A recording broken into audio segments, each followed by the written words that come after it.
pertama. Ingat itu tetap kaget sayanya. Oke, eh, oke. Kayaknya kita mulai aja ya untuk kegiatan hari ini.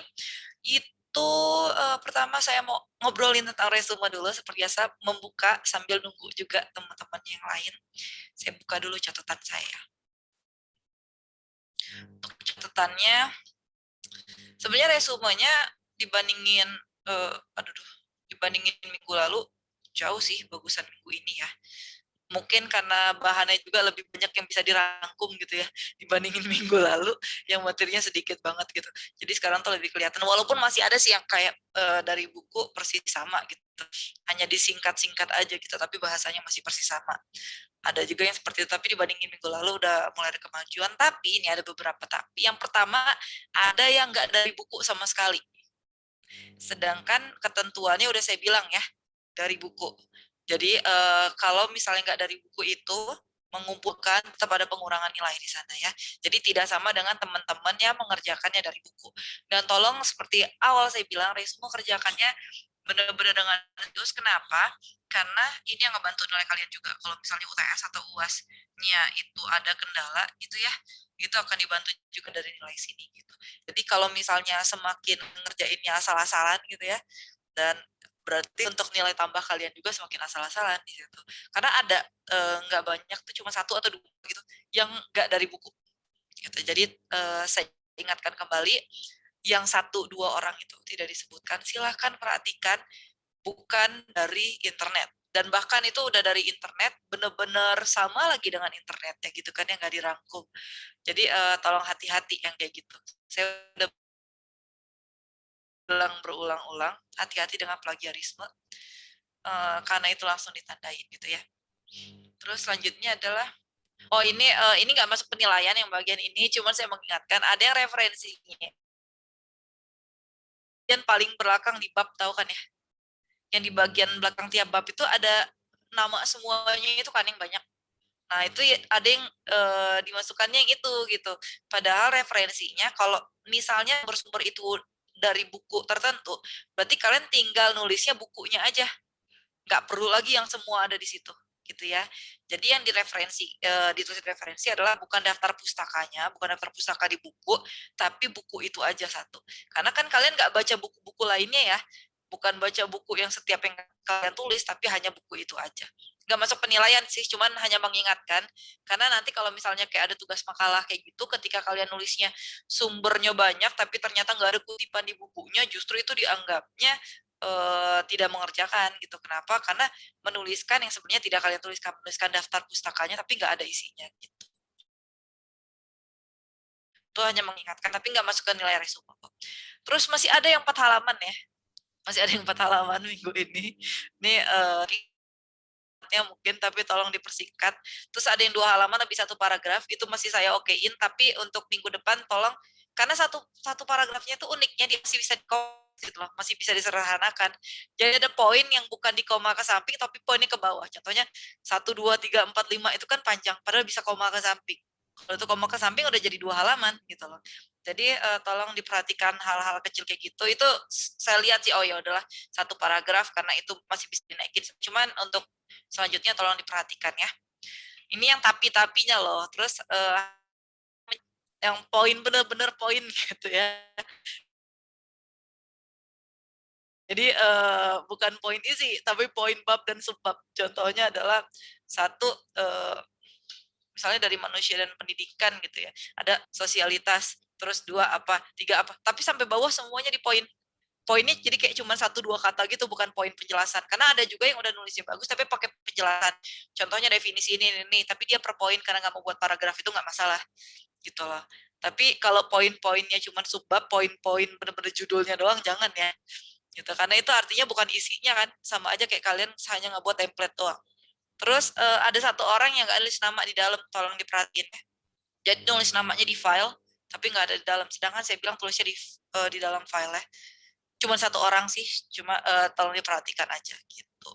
Tuh yang perlu perbaikan gitu. Tapi ada juga yang saya sambil ngebuka nilai.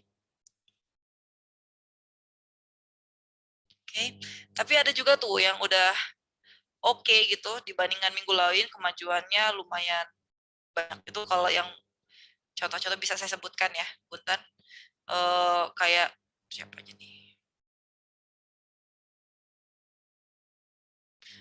Reginal, terus Regi, terus Mary, itu udah mulai ini sih.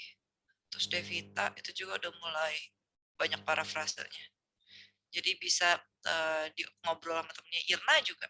Nah, jadi itu beberapa yang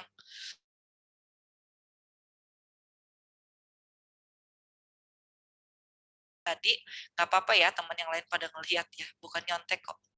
Nanti kopasnya kelihatan kok sama saya itu ya. Jadi kalau misalnya nyata oh ada parafrasenya kayak gitu itu bisa dicek di situ. Oke, udah 44 berarti bisa dicek kehadirannya ya. Adek, ini kelihatan banget Adek, soalnya open cam. Hadir, Bu. Ada Sofi. Hadir, Bu. Hadir. Miftah. Hadir, Bu. Hadir. Dava. Hadir, Bu. Silvi. Hadir, Bu. Justika. Justika. Poppy. Hadir, Ibu. Oke, Niken. Hadir, Bu. Nabila. Hadir, Bu. Nadia. Hadir, Bu. Najril. Hadir, Bu.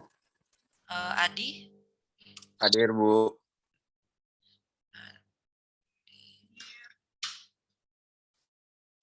Syafiq.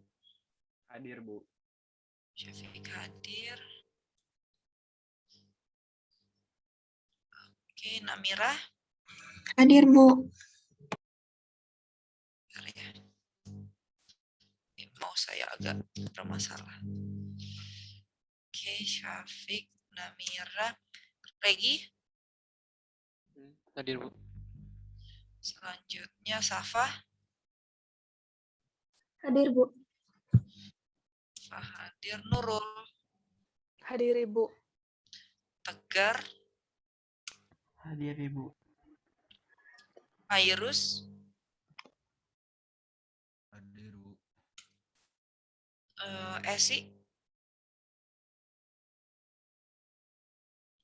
Esi hadir. Hadir, Bu. Ada ya? Oh, ada. Oke, Dito. Hadir, Bu. Indra. Hadir, Bu. Tiffany. Hadir, Bu. Idan. Hadir, Ibu. Idan mau nanya dulu. Idan ini walaupun beda mata kuliah ya. Idan ngontrak pedagogik di kelas B atau di kelas A? Kelas B, Bu, kalau nggak salah. Kelas B tapi namanya di spot belum ada loh. Kan dulu tuh kan udah di ini, Bu. Salah, cuman udah diperbaiki. Oh, berarti belum ada ininya ya. Paling belum di restart ulang, nanti dicek. Ya. Ntar kalau misalnya sampai minggu depan belum ada, tolong dicek lagi ya. Ntar saya konfirmasi ke Idan juga. Oke, selanjutnya ada Baik, Faiha. Ibu. Ya. Siap. Hadir, Faiha. Bu. Hadir. Di Hadir, Bu. Rifki. Bayan. Bayan hadir.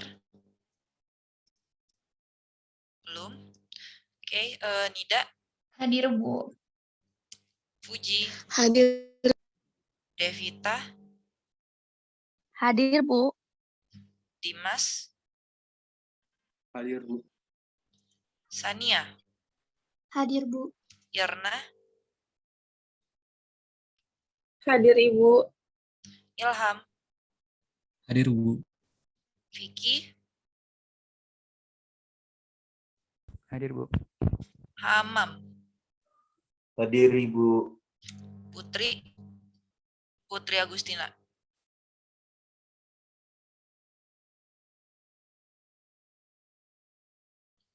Mizar.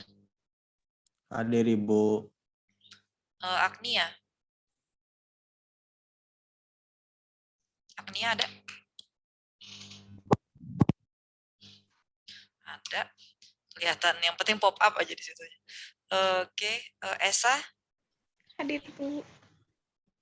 Amel, Hadir Ibu. Rifki. Rifki pakai Y.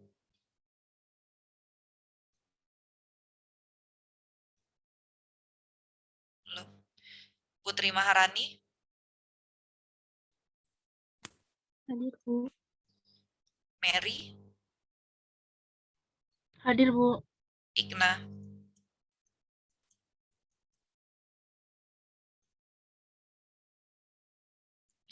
Angela, Hadir Ibu. Atala, Hadir, Bu. Jeremy.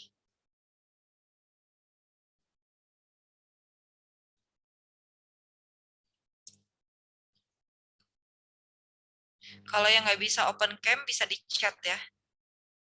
Ini kayak Yustika udah hadir. Kalau misalnya camnya nggak bisa, camnya maaf, kalau open mic-nya nggak bisa, nggak nyala atau ada kendala apapun bisa di chat. Tapi kalau nggak ada konfirmasi, tetap di sini nggak ada checklist. Bayan, Putri Agustina, terus Rifki Hafiz, sama Igna sama Jeremy. Kalau nanti salah satu itu udah hadir, bisa diingatkan untuk konfirmasi di bawah ya. Di chat aja nggak apa-apa. Oke.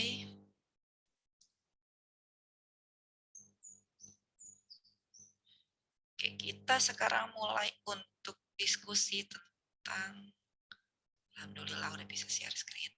Ya, materi. Oke. Oke, terlihat?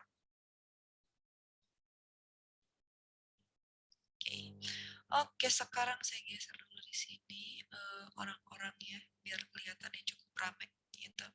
Hari ini kita akan bahas tentang manusia dan pendidikan. Udah kalian buat juga ya resumenya. Sebenarnya secara konteks itu sama. Jadi mungkin saya lebih kepada penjelasannya, poin-poinnya hanya di-mention. Kalau pengertian bisa dibaca juga di buku. Semuanya udah pada nulis pengertian kayak gitu ya, definisinya udah pada ditulis. Jadi mungkin kita lebih elaborate aja ngejelasin maknanya kayak gimana sih gitu. Jadi apa aja yang akan dibahas? Yang pertama hakikat manusia, tentunya sesuai dengan struktur yang ada pada PPT yang udah saya share gitu ya. Terus prinsip-prinsip antropologis pendidikan, manusia sebagai makhluk yang perlu dididik dan mendidik diri. Terus prinsip kemungkinan pendidikan, manusia sebagai makhluk yang dapat dididik dan juga pendidikan sebagai humanisasi. Poin di sini adalah antropologis di sini, prinsip antropologisnya lebih kepada antropologi sebagai bagian dari filsafat manusia dibandingkan dengan budaya. Gitu ya. Jadi antropologi itu ada kedua keilmuan. Yang pertama adalah kalau yang kalian dari jurusan IPS gitu ya, mempelajari antropologi lebih kepada kebudayaan manusia. Tapi kalau di filsafat sendiri ada yang namanya metafisika. Itu metafisika khusus salah satunya antropologi, dan antropologi di sana lebih membahas tentang hakikat manusia gitu. Jadi yang kita bahas adalah lebih ke arah filsafatnya. Oke, di sini ada ini ya ceritanya kutipan dari Om Philip gitu yang ada di buku kalian. Katanya since education is a means of helping human beings to become what they can and should become, the educator needs to understand human nature. He needs to understand people intellectualities, possibilities, and idealities. He must also know how to foster desirable change in them. Jadi intinya adalah karena kita mau menjadi pendidik, kita harus ngerti kemungkinan-kemungkinan sebagai peserta didik itu seperti apa, terus potensi mereka apa, dan kebutuhan aktualitasnya seperti apa. Oleh karena itu penting untuk mengkaji manusia dan pendidikan itu apa. Sebenarnya hakikat manusia itu apa? Karena manusia adalah yang akan kita didik gitu intinya. Itu kalau kata Om Philip itu kayak gitu-gitu ya. Walaupun saya belum kenalan juga sih sama dia. Oke, selanjutnya adalah kita ngebahas tentang hakikat manusia. Jadi apa sih hakikat manusia? Di sini akan dikelompokkan menjadi dua. Yang pertama adalah kalau misalnya nanti saya kecepatan ngomongnya bisa tolong diresain aja ya, diingatkan atau dicat. Yang pertama adalah manusia adalah makhluk Tuhan yang Maha Esa. Yang kedua, manusia sebagai kesatuan badani rohani. Kita ngebahas manusia adalah makhluk Tuhan yang Maha Esa dulu nih. Jadi kalau dari teori manusia adalah makhluk Tuhan yang Maha Esa, sejak awal tuh dari dulu manusia itu katanya mempertanyakan tentang asal-usul alam semesta dan asal-usul keberadaan dirinya gitu ya. Jadi kepo aja manusia itu ya, mau tahu aja sebenarnya asal-usul saya itu dari mana. Ingat gak ketika kalian kecil mungkin ada yang pernah bertanya sama orang tuanya, "Mah, Pak, Bu, ya," gitu ya, apapun panggilannya, "saya dari mana sih?" Gitu kan ya. Atau yang misalnya baru punya adik bayi gitu, "Adik dari mana?" gitu. Terus dijawab sama orang tuanya, "Dari orang tua," dan akhirnya nggak selesai-selesai kalau anak kecil kepo kayak gitu kan ya. Atau kayak kalau kalian misalnya, saya nggak tahu udah pernah ngebahas di kelas ini, mungkin atau di kelas lainnya saya agak kecampur-campur gitu, karena kelas ini ada pedagogika juga. Contohnya adalah ketika kalian nonton film The Legend of Aang, Avatar gitu kan ya. Negara api, negara air, dan kawan-kawannya gitu. Itu selalu berebut mana yang menjadi asal-usul sebenarnya alam semesta dan seisinya, mana elemen yang paling dasar. Itu juga yang terjadi oleh dengan para filsuf gitu. Jadi filsuf-filsuf awal yang mereka memperdebatkan manusia dan alam semesta itu dari salah satu elemen tertentu. Yang paling pertama mencetuskan itu dari air. Namanya Thales, Thales THALES tulisannya. Jadi menyatakan bahwa esensi dari manusia dan alam semesta itu adalah dari air. Kenapa nih yang ngomong kayak gitu kan ya? Ternyata dia memang tinggal di lingkungan yang banyak airnya. Kalau kalian tahu ya kayak perairan, bisa dia mungkin di kayak laut, danau, sungai, pokoknya yang benar-benar sumber air itu luar biasa. Gitu. Tapi akhirnya dibantah. Mungkin udah beberapa dari kalian menebak siapa yang membantah, yaitu orang-orang yang memang tempat tinggalnya itu jauh atau sulit air. Contohnya para filsuf yang tinggalnya di gurun. Katanya kalau misalnya emang esensinya dari air, berarti kami nggak ada dong. Di sini air aja susah gitu kan ya. Berarti esensinya adalah dari tanah atau dari kayak misalnya bisa kayak ada yang ngomong dari tanah, pasir, pokoknya sejenis seperti itu gitu ya. Terus ada bantahan lagi dan segala macamnya, itu makanya saya bilang kayak The Legend of Aang gitu ya, yang mereka memperdebatkan esensi mana atau elemen mana yang paling menjadi dasar pembentukan alam semesta dan seisinya gitu. Itu ketika mereka memperdebatkan asal-usul keberadaan manusia. Akhirnya perdebatan tersebut itu memunculkan dua aliran filsafat utama. Yang pertama ada paham evolusionisme yang meyakini manusia puncak rantai evolusi, yang kita pahami ya sering diucapkan dan sering dikaitkan dengan Eyang Darwin. Gitu kan ya, yang katanya sepupuan dengan tidit-tidit gitulah ya. Pokoknya tidak usah disebutkan, itu udah pada tahu sepupuannya dengan siapa, walaupun kebetulan saya sering ngobrol gitu dengan anak biologi yang di kampus juga gitu, sama dengan angkatan kalian juga ada dari biologi yang ngomong sebenarnya enggak sih Bu, teorinya enggak seperti itu, dan saya juga baca sebenarnya bukan evolusi dari langsung kera gitu kan ya, tapi dari segi struktur, dari kromosom dan lain-lainnya itu menyerupai gitu kan ya, makanya disebutnya kayak evolusi. Tapi ngertilah ini adalah evolusi itu dianggap sebagai manusia itu pembentukan dari puncak rantai makhluk-makhluk sebelumnya gitu. Jadi ada perbaikannya baik dari fisik dan lain sebagainya. Dan hal itu ditolak gitu dengan yang namanya ada chat. Oke, ya. Dengan yang namanya paham evolusionis, dengan yang ada namanya paham kreasionisme, yang menyatakan bahwa manusia itu ciptaan Tuhan, kreasio, berarti ada yang menciptakan. Jadi katanya manusia itu tidak dengan pop up tiba-tiba muncul gitu ya, tapi katanya ada yang menciptakan. Kenapa sih kok orang-orang yang memahami paham kreasionisme atau yang benar-benar menjunjung tinggi paham kreasionisme ini meyakini bahwa ada yang menciptakan manusia, bukan manusia itu tiba-tiba ujuk-ujuk ada gitu ya. Kenapa ada yang menciptakan? Nah, di sini ada 4 argumen filosofis yang menolak paham evolusionisme tentang asal-usul manusia, berarti secara tidak langsung mendukung adanya paham kreasionisme kayak gitu. Yang pertama adalah argumen ontologis yang menyatakan katanya semua manusia memiliki ide tentang Tuhan. Tapi realitas kenyataan lebih sempurna dari ide manusia. Waktu kecil ada nggak coba di resen, nggak akan saya tanya sih, cuma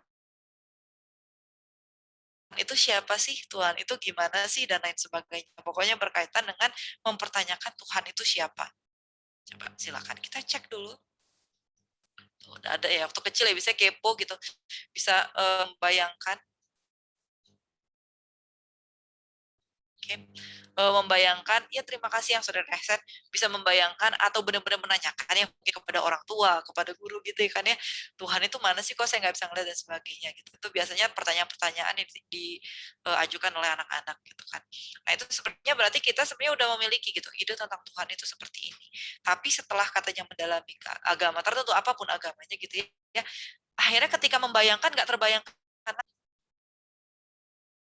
dicoba ngebayangin deh udah gede sekarang ya, nggak bisa kayak dulu waktu kecil ngebayangin ya semua mau gitu kan ya. Kenapa? Karena ada realitas atau kenyataan yang kita sadari bahwa oh ternyata yang namanya Tuhan itu lebih sempurna dibandingkan dengan ide-ide kita dulu loh kayak gitu. Nah itu adalah paham ontologis.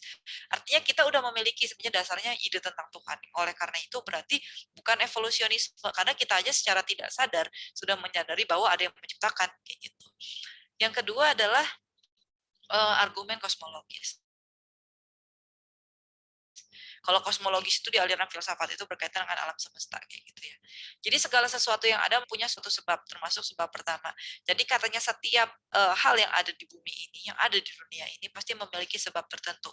Contohnya kenapa sakit perut aja simpel gitu ya, pasti ada sebabnya tuh, gitu kan ya. Terus kenapa misalnya kalian bisa dari apapun, kayak misalnya, oh Bu saya mah badannya lebih tinggi dari teman-teman, oh ya berarti ada sebabnya. Bisa hal yang bisa kita tebak atau bisa enggak, tapi ada sebabnya.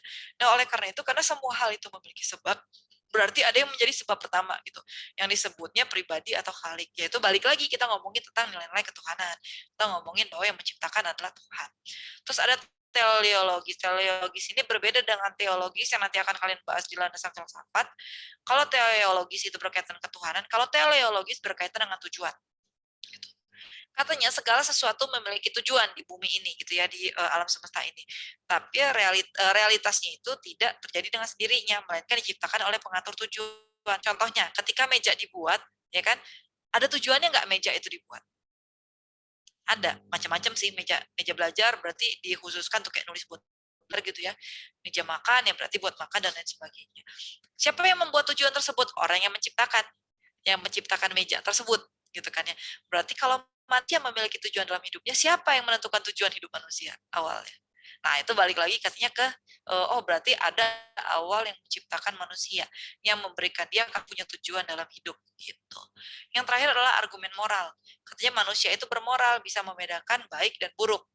Ini menunjukkan adanya dasar, sumber dan tujuan moralitas yaitu Tuhan. Jadi kita itu ketika ingin melakukan kesalahan, ada kayak oh ini tidak sesuai dengan moral, kalau melakukan nanti berdosa gitu ya. Ada rasa seperti itu yang akan kita temukan argumen moral di slide selanjutnya, beberapa slide selanjutnya. Nanti akan kita bahas lebih lanjut ya tentang argumen moral. Sebagai kesatuan badani dan rohani. Kalau tadi sebagai makhluk ciptaan Tuhan Yang Maha Esa ya. Sekarang adalah kesatuan badani dan rohani. Yang pertama itu esensi manusia bersifat badani, yaitu tubuh yang mempengaruhi jiwa atau epifenomenalisme atau secara sederhana biasanya disebut juga sebagai paham materialisme yang menyatakan yang esensinya yang paling penting dalam kehidupan manusia adalah tubuhnya.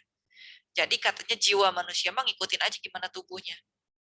Gitu. Jadi bukannya jiwa penting, tapi yang penting tubuhnya aja. Itu kalau dari materialisme karena mereka lebih memandang ke arah hal-hal fisik. Tapi ditentang oleh paham spiritualisme gitu ya, yang menyatakan bahwa kedudukan jiwa yang lebih penting. Ini juga berkaitan dengan paham nanti aliran idealisme. Jadi bukan tubuh nih kata dia, jiwa yang mempengaruhi badan. Akhirnya ditentang lagi, ini dari zaman dulu banyak banget pertentangan gitu ya sampai sekarang gitu.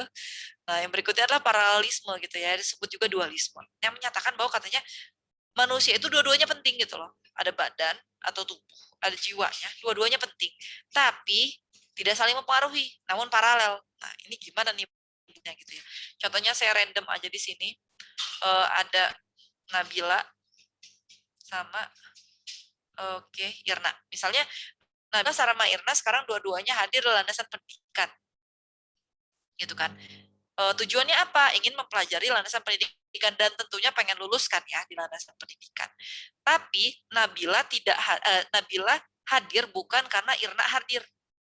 Irna juga hadir bukan karena Nabila hadir.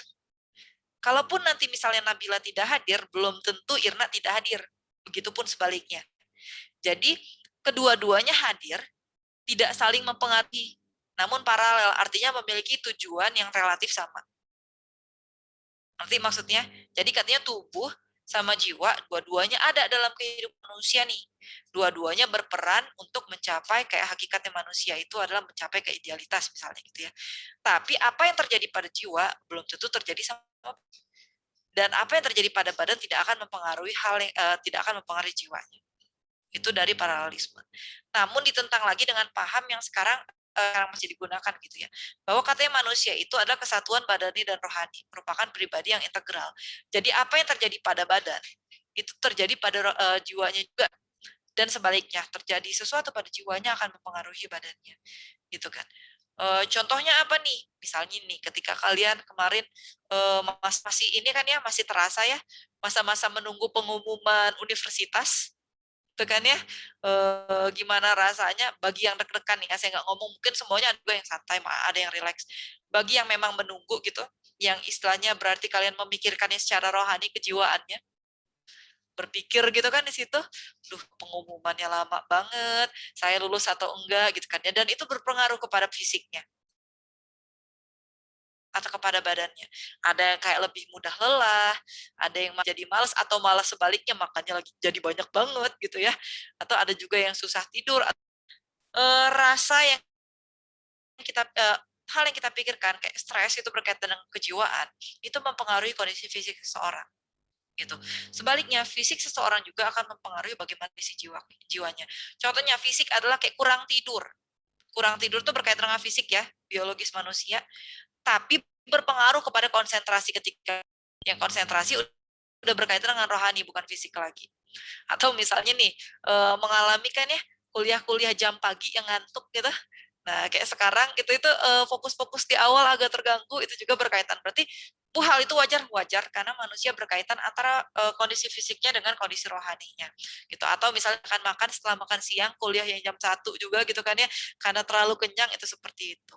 Atau kalau misalnya yang cewek-cewek nih lagi PMS gitu kan ya, PMS masalah kondisi tapi emosinya tuh jadi semua orang dimarahin Noel dikit gitu kan. Nah, itu juga berkaitan antara badani sama rohani gitu. Jadi bahwa yang namanya ya merupakan suatu kesatuan yang integral, nggak bisa dipisahkan, baik fisik ataupun rohaninya itu saling berkaitan gitu. Jadi bukan kayak film Harry Potter ya, nggak tahu saya udah pernah nonton belum kalian Harry Potter, itu kan katanya kalau mau ngebunuh Voldemortnya bunuhin Horcruxnya satu-satu gitu kan ya, artinya tubuh fisiknya dan berkaitan dengan si kejiwaannya, tapi yang paling penting di sana adalah tubuh fisiknya. Jadi kalau bisa disimpulkan, Harry Potter berkaitan dengan materialisme di situ gitu ya, karena yang esensinya yang penting adalah tubuh fisiknya bukan kejiwaannya gitu. Itu kalau kalian mau mengkajinya ke arah hal-hal filosofis. Oke, sebelum saya melanjutkan, ada yang ingin tanyakan dulu nggak nih?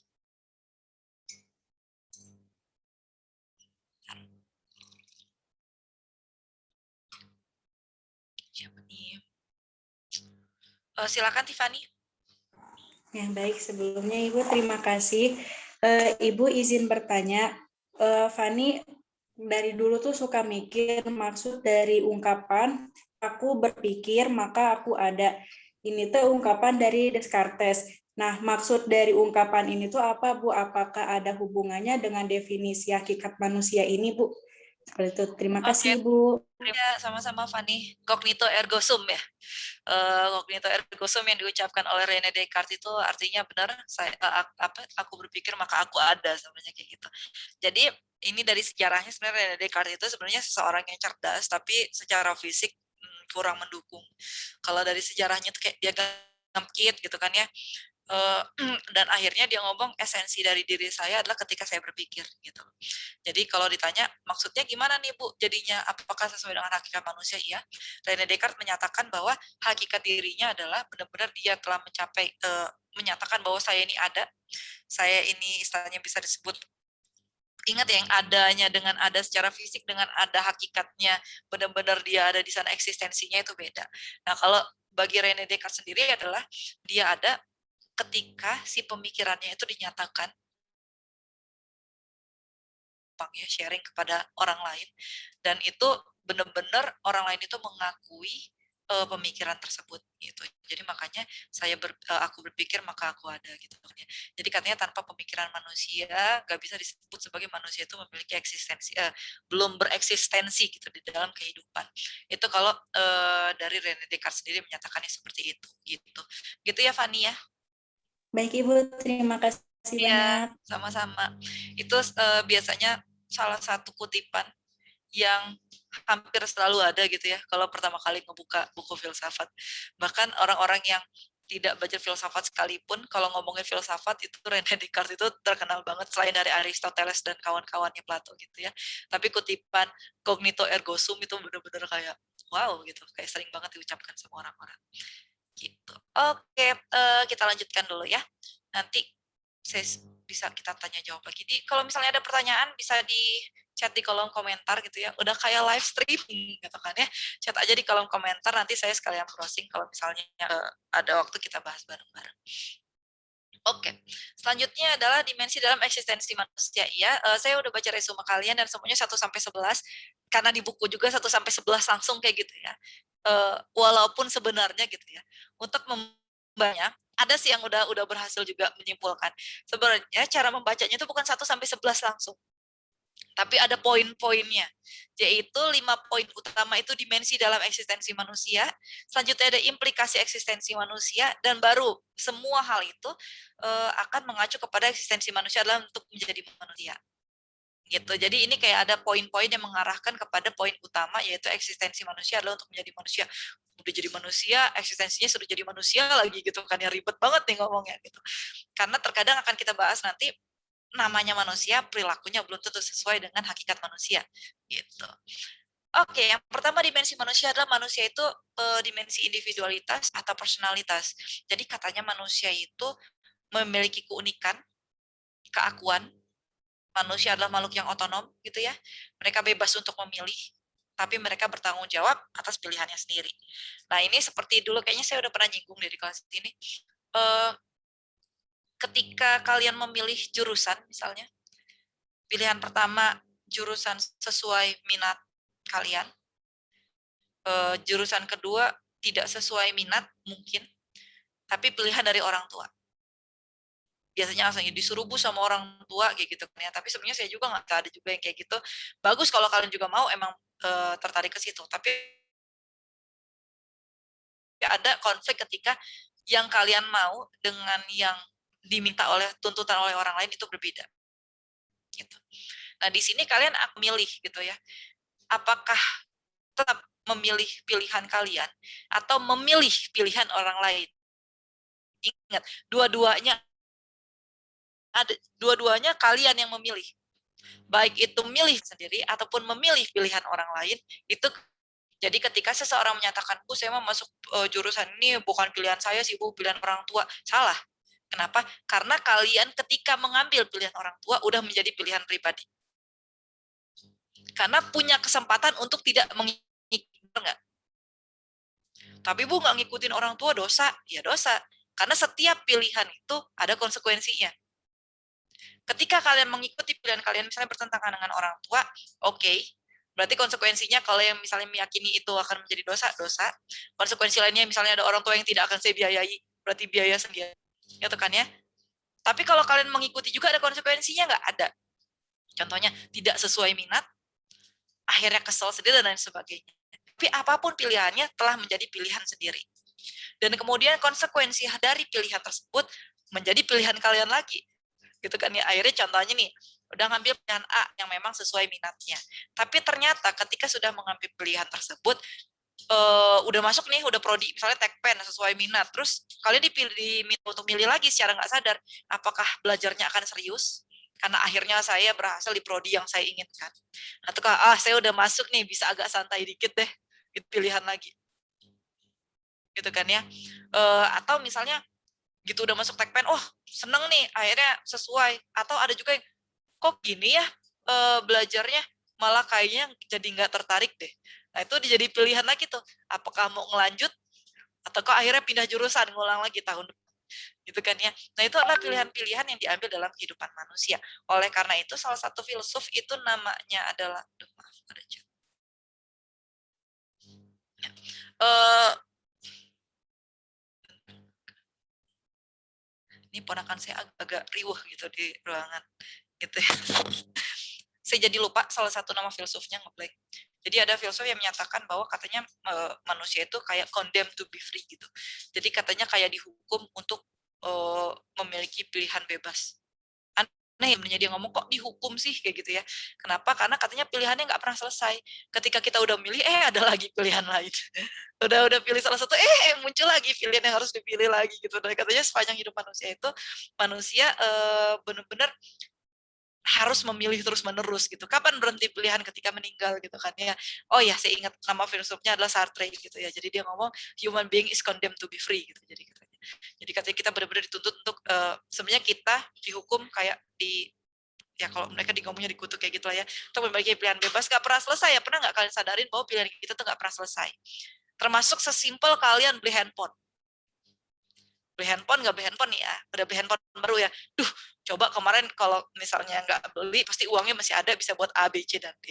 Terus akhirnya apakah akan terus disesalkan ataukah akhirnya handphonenya bisa tetap di-keep atau bisa dijual lagi gitu kan ya, atau dan banyak pilihan lainnya, dan akhirnya kita sendiri kayak bingung gitu mana pilihan yang paling baik gitu kan ya. Yang bisa kita lakukan hanya pilihan terbaik versi kitanya gitu. Nah itu adalah individualitas gitu. Jadi manusia itu otonom, bebas individualistik, unik gitu ya. Kenapa tuh maksudnya unik gitu kan? Gak ada orang yang persis sama. Apapun itu, kepribadiannya, fisik, dan lain sebagainya.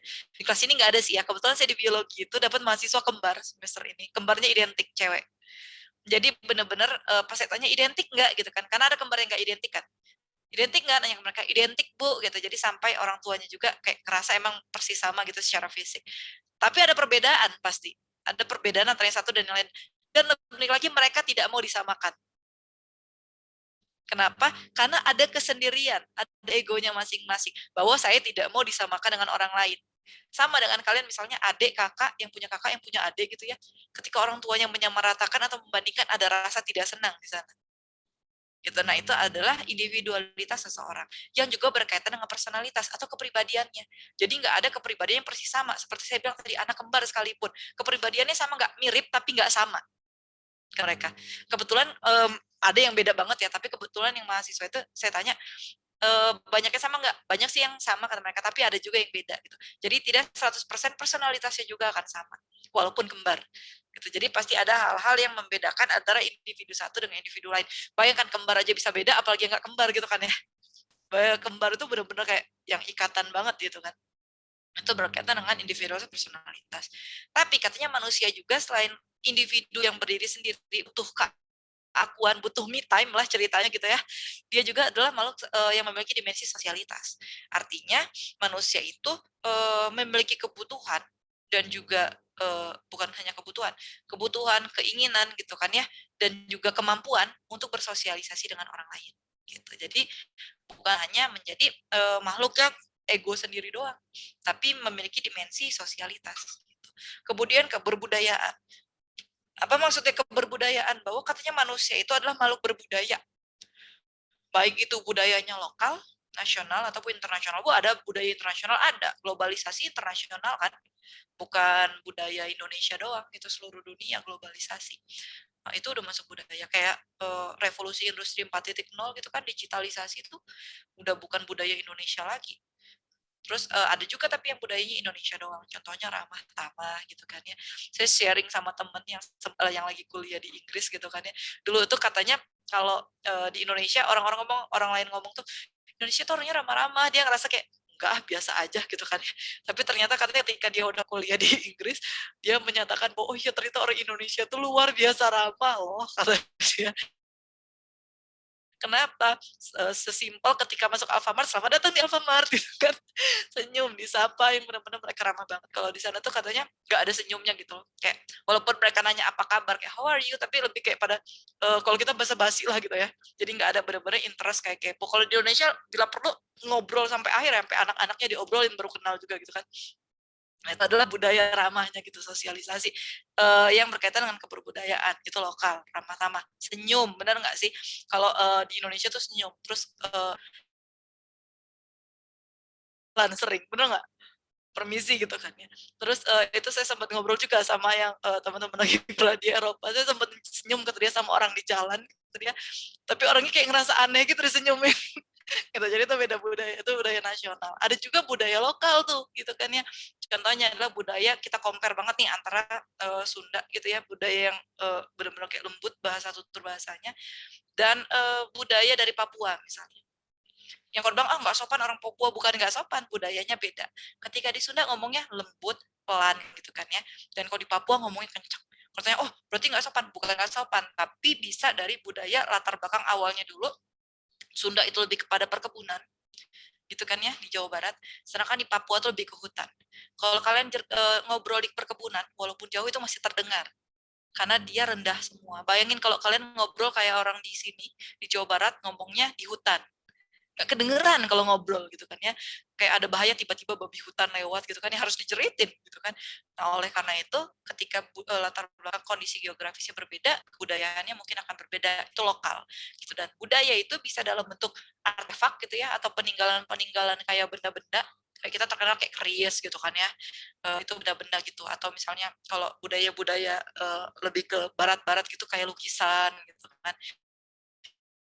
Jadi itu banyak sih peninggalan-peninggalan kebudayaan yang berupa artefak. Bisa juga budayanya itu berupa kegiatan kayak tari-tarian gitu kan ya, atau nyanyian, upacara adat gitu. Itu lebih kepada sesuatu yang kegiatan. Bisa juga ide-ide. Nah, ini yang biasanya kalau ide-ide itu pamali gitu ya. Tahulah kalian kayak jangan berdiri di pintu gitu. Jangan duduk di pintu. Kalau nyapu harus bersih gitu ya, dan lain sebagainya yang biasanya ditakut-takutin lah kalau kita dibilang gitu ya.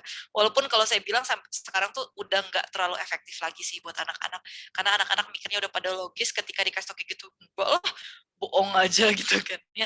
Jadi kalau dulu mungkin sangat luar biasa efektif, tapi kebudayaan seperti itu udah naik enggak. Itu ide-ide juga ada seperti itu. Ide atau misalnya kayak konsep-konsep pendidikan ada kan ya, kayak misalnya yang dipercayai kalau mendidik anak itu harus seperti ini yang masih dalam bentuk ide, itu juga merupakan suatu kebudayaan gitu. Yang selanjutnya ada moralitas. Jadi katanya manusia juga memiliki dimensi moralitas yang bisa membedakan mana yang baik dan mana yang buruk esensinya gitu kan ya. Bu, tapi kenapa misalnya ada orang yang melakukan kayak misalnya pembunuhan? Berarti itu tidak sesuai moral dong. Tidak sesuai moral kita. Kita nggak tahu moral dia kayak gimana. Ya, yang namanya nilai moral balik lagi idealitas kan ya, itu subjektivitas arahnya, yaitu yang menurut kita benar belum tentu menurut orang lain benar. Batasannya apa? Batasannya adalah selama nilai moral tersebut tidak mengganggu nilai moral orang lain. Artinya kenapa membunuh jadi salah? Memang dia misalnya memiliki keyakinan bahwa itu benar, tapi dia merugikan orang lain. Nah, itu batasannya. Selama tidak merugikan ya nggak masalah, tapi karena dia merugikan pihak lainnya, sedangkan pihak lainnya itu memiliki juga balasan, dia memiliki hak-hak tertentu, oleh karena itu dianggapnya menyimpang gitu. Karena ya kalau yang berkaitan dengan moralitas gitu kan ya, yang akan kita bahas nanti di slide selanjutnya juga sih gitu, dengan manusia kenapa sih perlu untuk dididik. Terus ada keberagamaan. Nah, ini kenapa Bu ada keberagamaan sedangkan ada yang ateis? Karena di buku kita itu dituliskan dan dikhususkan untuk yang ada di Indonesia. Sehingga nilai keberagamaan menjadi salah satu dimensi eksistensi manusia. Karena kalau di Indonesia sendiri, seperti kalian tahu yang namanya memiliki agama tertentu, itu adalah wajar. Selalu pasti ada agama tertentu. Saya tidak ngomong dia menjalankan atau enggak ya, tapi dia terdaftar di agama tertentu. Itu wajib di Indonesia. Sehingga yang namanya kayak ateis, kayak gitu, adalah ilegal. Gitu. Jadi walaupun dia tidak meyakini dengan Tuhan, biasanya di KTP-nya tetap ada tulisannya. Karena di Indonesia keberagamaan tetap menjadi salah satu dimensi hakikat manusia gitu. Jadi tetap harus ada agama tertentu. Implikasinya apa nih? Implikasinya adalah yang pertama manusia karena punya 5 dimensi tadi gitu ya. Manusia itu memiliki historisitas. Maksudnya adalah manusia itu berada pada masa sekarang, telah melewati masa lalu, dipengaruhi masa lalu, dan akan beranjak ke arah masa depan. Jadi masih berproses ceritanya gitu ya. Jadi belum sampai tahap akhir, nggak juga di masa lalu doang. Gitu. Jadi itu intinya dari historisitas, bahwa manusia itu merupakan sosok yang belum selesai mewujudkan dirinya, masih dalam proses. Terus berinteraksi dan berkomunikasi. Karena beberapa dimensi tadi ya, ada 5 dimensi tadi, salah satunya ada sosialitas, terus individualitas, personalitas, kepribadian dan lain sebagainya. Manusia itu akhirnya implikasinya menjadi makhluk yang berinteraksi atau berkomunikasi gitu.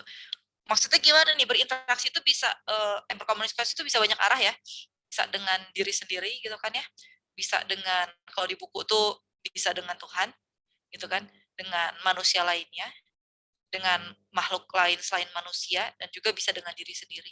Maksudnya gimana dengan Tuhan, caranya dengan berdoa gitu kan ya, bukannya kalian berdoa terus dijawab gitu, ngeri juga kan kalau ada jawaban langsung ada suara gitu kan ya. Jadi agak serem juga ketika kalian berdoa terus dijawab gitu kan, kayak film itu tuh, kayaknya kayak film Makmum, tau nggak kalian? Tiba-tiba ada yang ngejawab gitu kan, itu jadi agak serem juga gitu kalau kayak gitu. Tapi intinya adalah ketika kalian berdoa, harapan kalian adalah kalian berinteraksi dengan Tuhan gitu kan ya, apapun Tuhan yang kalian yakini gitu, misalnya kayak Muslim dengan Allah kayak gitu kan ya, ada yang lain juga. Nah itu selanjutnya adalah berinteraksi dengan manusia lainnya, ngobrol dengan teman yang gibah, itu termasuk komunikasi selain interaksi gitu kan ya, jadi bisa positif bisa negatif gitu. Terus selain dengan manusia lainnya, bisa juga dengan alam semesta. Contohnya apa? Bukannya ngobrol dengan tanaman gitu ya, walaupun ada loh orang yang suka ngobrol dengan tanaman, curhat gitu kan ya. Tapi ini maksudnya adalah dengan menyiram tanamannya, misalkan ya, menjaga tanamannya, menghargai tanaman, terus hewan juga seperti itu gitu, menyayangi hewan, itu berkaitan dengan berinteraksi, berkomunikasi. Kayak yang punya kucing, dielus-elus kucingnya itu berinteraksi. Terus yang selanjutnya adalah dengan diri sendiri. Nah ini nih yang kadang-kadang Bu pernah ada pertanyaan, interaksi diri sendiri dikira orang gila lagi Bu nanti. Curhat gitu kan ya, curhat dengan diary gitu kan ya. Padahal diary itu tanpa kalian sadar itu juga kan diri kalian sendiri gitu yang ngebaca. Itu pertama. Yang kedua adalah ketika kalian berinteraksi, contohnya mikir nih kayak nanti siang mau makan apa ya gitu. Pernah nggak? Ya, itu kan interaksi dengan diri kalian sendiri itu. Atau misalnya ini udah jam berapa ya, kuliahnya berapa lama lagi sih, berapa menit lagi. Nah, itu udah mulai mempertanyakan tuh kan. Nah, diskusi itu sama diri kalian sendiri. Atau ketika mau menjawab sesuatu hal juga kan ya, atau mau beli baju deh gitu kan. Nah, lagi diskon nih di Shopee gitu kan ya. Beli nggak ya gitu kan. Nah, itu mulai tuh interaksi dengan diri sendiri. Kadang-kadang malah berdebat gitu kan ya. Beli lagi diskon nih, untung gitu kan. Beli tapi nanti uangnya habis gitu kan ya, butuh buat yang lain. Nah itu diskusi dengan diri kalian sendiri, itu berinteraksi, berkomunikasi. Katanya manusia itu adalah makhluk yang benar-benar membutuhkan interaksi dan berkomunikasi juga. Dulu saya pernah ngeliat di Facebook, saya nggak tahu kalian udah pernah ngeliat atau enggak, postingan yang menyatakan akan dikasih sekian ratus juta dolar tapi tidak boleh berinteraksi, berkomunikasi dengan orang lain. Pernah ngeliat nggak sih postingan kayak gitu? Ada yang pernah ngeliat nggak? Coba share. Enggak ya? Di Instagram juga pernah loh, padahal tuh sering pop up kadang-kadang kayak tinggal di suatu daerah terpencil gitu kan ya, kayak ada gambar dia di pulau, ada rumahnya satu gitu, atau misalnya di gunung tinggi rumahnya berdiri sendiri yang tinggal jauhan dengan orang lain, nanti dikasih uang segala macam gitu kan ya. Terus saya bilang, ya kalau uangnya ratusan juta miliar nggak berinteraksi, belanjanya gimana coba? Iya kan? Belanjanya mau beli nggak boleh, termasuk kalian kan barangnya masih ada nggak, nah itu termasuk interaksi tuh, nggak bisa shopping berarti kan ya, punya uang banyak juga nggak bisa shopping buat apa gitu. Terus katanya mau nanam sendiri bibitnya dari mana gitu kan ya, bahkan mau buat rumah juga sendiri, walaupun kalian jadi miliarder atau orang paling kaya di dunia sekalipun, nggak mungkin kalian bisa bangun rumah kalau nggak ada orang yang jual barang-barang yang dibutuhkan untuk membangun rumahnya gitu kan ya, material-material dan segala macamnya. Kayak misalnya mau buat rumah 6 tingkat, nggak mungkin kan kalian ngebawa bata sendiri dari bagian paling bawah sampai ke paling atas gitu kan ya. Itu kan pasti ada bantuan dari orang lain. Jadi bahwa manusia itu walaupun dia membutuhkan me time gitu ya, dia juga membutuhkan social time gitu. Termasuk ada yang nanya, Bu, kalau orang yang introvert gimana? Ingat, yang namanya introvert itu bukan orang yang tidak mau berkomunikasi dengan orang lain, tapi memiliki kecenderungan lebih fokus atau lebih produktif bisa dibilang, atau lebih nyaman ketika dia dalam lingkup yang kecil. Lingkup kecil itu bisa aja hanya dirinya atau dengan orang lain tapi yang dekat dengan dirinya. Jadi kalau bilang, Bu, saya introvert, saya nggak bisa berkomunikasi, enggak. Karena hasil tes saya juga, saya introvert hampir 90%. Dan itu tidak membatasi untuk jadi ngajar gitu kan ya. Jadi yang namanya biasanya introvert itu perbedaannya dengan extrovert adalah, kalau introvert dia lebih nyaman untuk berdiskusi itu dalam lingkup tertentu. Contohnya ada tujuan khususnya aja. Sedangkan kalau extrovert itu lebih enjoy ketika dia diskusi dengan orang lain. Bisa hanya sekedar yuk kita makan apa, dan itu bisa dibahas berjam-jam gitu. Dan ketika ketemu orang baru itu bisa langsung fleksibel ngobrolnya. Kalau misalnya introvert itu lebih cenderung biasanya nganalisis dulu, ini orang ini kira-kira saya harus bersikap seperti apa. Dan yang biasanya mungkin akan kita bahas lebih lanjut nanti di bab 6 gitu ya, landasan psikologis pendidikan. Tapi apapun karakteristiknya, setiap manusia membutuhkan interaksi berkomunikasi. Simpelnya gini deh, bagi kalian yang baik introvert atau ekstrovert, ngalamin kan 3 tahun yang lalu tiba-tiba pandemi COVID-19 2020 Maret ya, 2 tahun lalu berarti ya. Itu Maret 2020 kalau nggak salah yang tiba-tiba di lockdown, benar nggak sih? Benar kan ya? Nah itu awalnya sih, oke, alhamdulillah, wah senang, menyenangkan, hore, libur gitu ya, nggak sekolah di rumah. 1 minggu masih enak lah ya, 1 bulan 2 bulan, gimana udah 3 bulan kemudian rasanya waktu itu. Nah itu yang bisa kalian alami masing-masing gitu ya, makin lama makin bete gitu bawaannya ya, kesel aja saya nggak bisa keluar gitu. Nah itu adalah hal-hal yang berinteraksi berkomunikasi. Satunya adalah memiliki dinamika, bahwa manusia itu adalah bukan sosok yang diem aja di tempat, tapi mengalami perubahan. Nah perubahan itu bisa positif, bisa negatif. Semua hal yang ada di sini itu adalah mengarah kepada terciptanya eksistensi atau terwujudnya eksistensi manusia untuk menjadi manusia yang sesungguhnya. Yang mana manusia sesungguhnya? Yang memiliki dan mengembangkan dimensi-dimensi yang ada di dalam faktor sebelah sini. Ini yang ada dimensi eksistensi manusia dan juga mengimplikasikannya atau mengimplementasikannya dalam kehidupan sehari-hari seperti yang ada dalam sini. Gitu. Jadi dari 2 poin yang kiri dan kanan ini itu mewujudkan yang ada di bawah menjadi manusia yang diharapkan atau manusia ideal. Gitu, itu sebenarnya faktor-faktor yang ada di buku gitu ya, karena langsung aja gitu ya sampai 1 sampai 10 gitu kan ya, 1 sampai 11 gitu ditulis. Jadi agak membingungkan.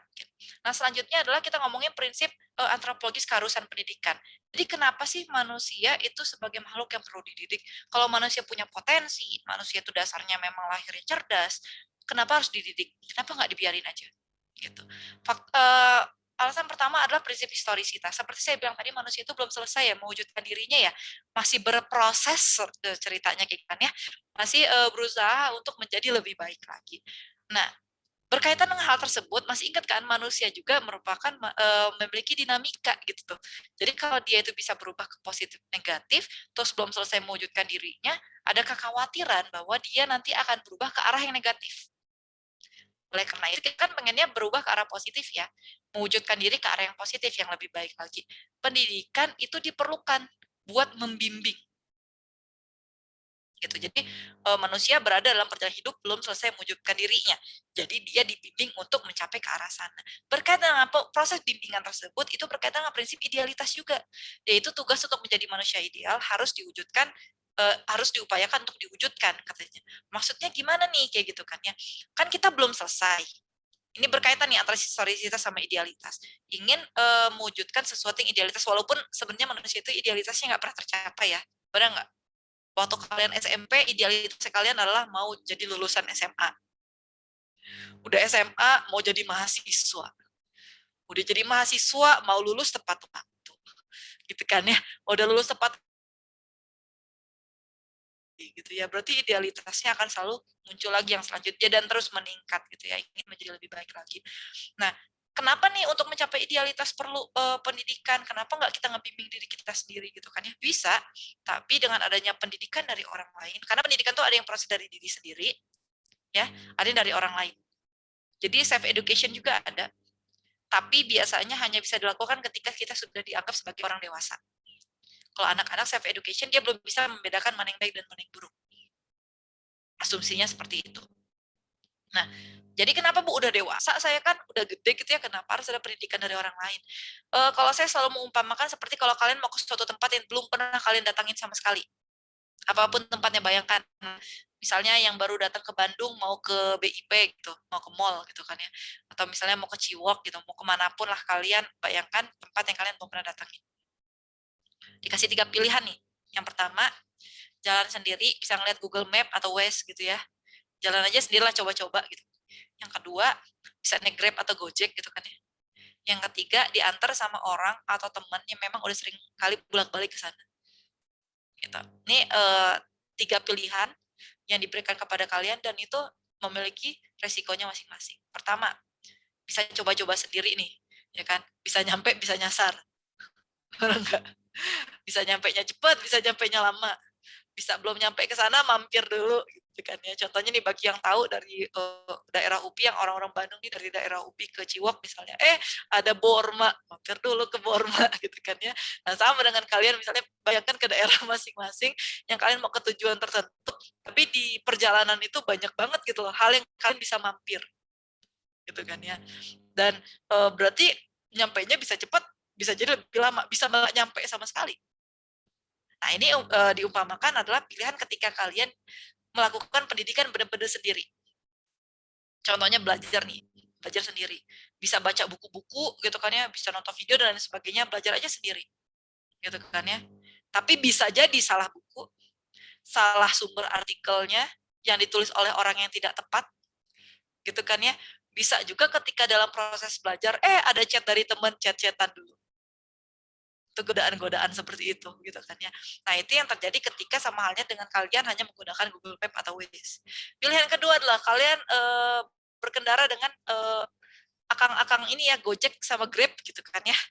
Gitu. Nah kalau ditanya akang atau teteh kan sekarang udah banyak yang cewek-cewek tadi Grab sama di Gojek.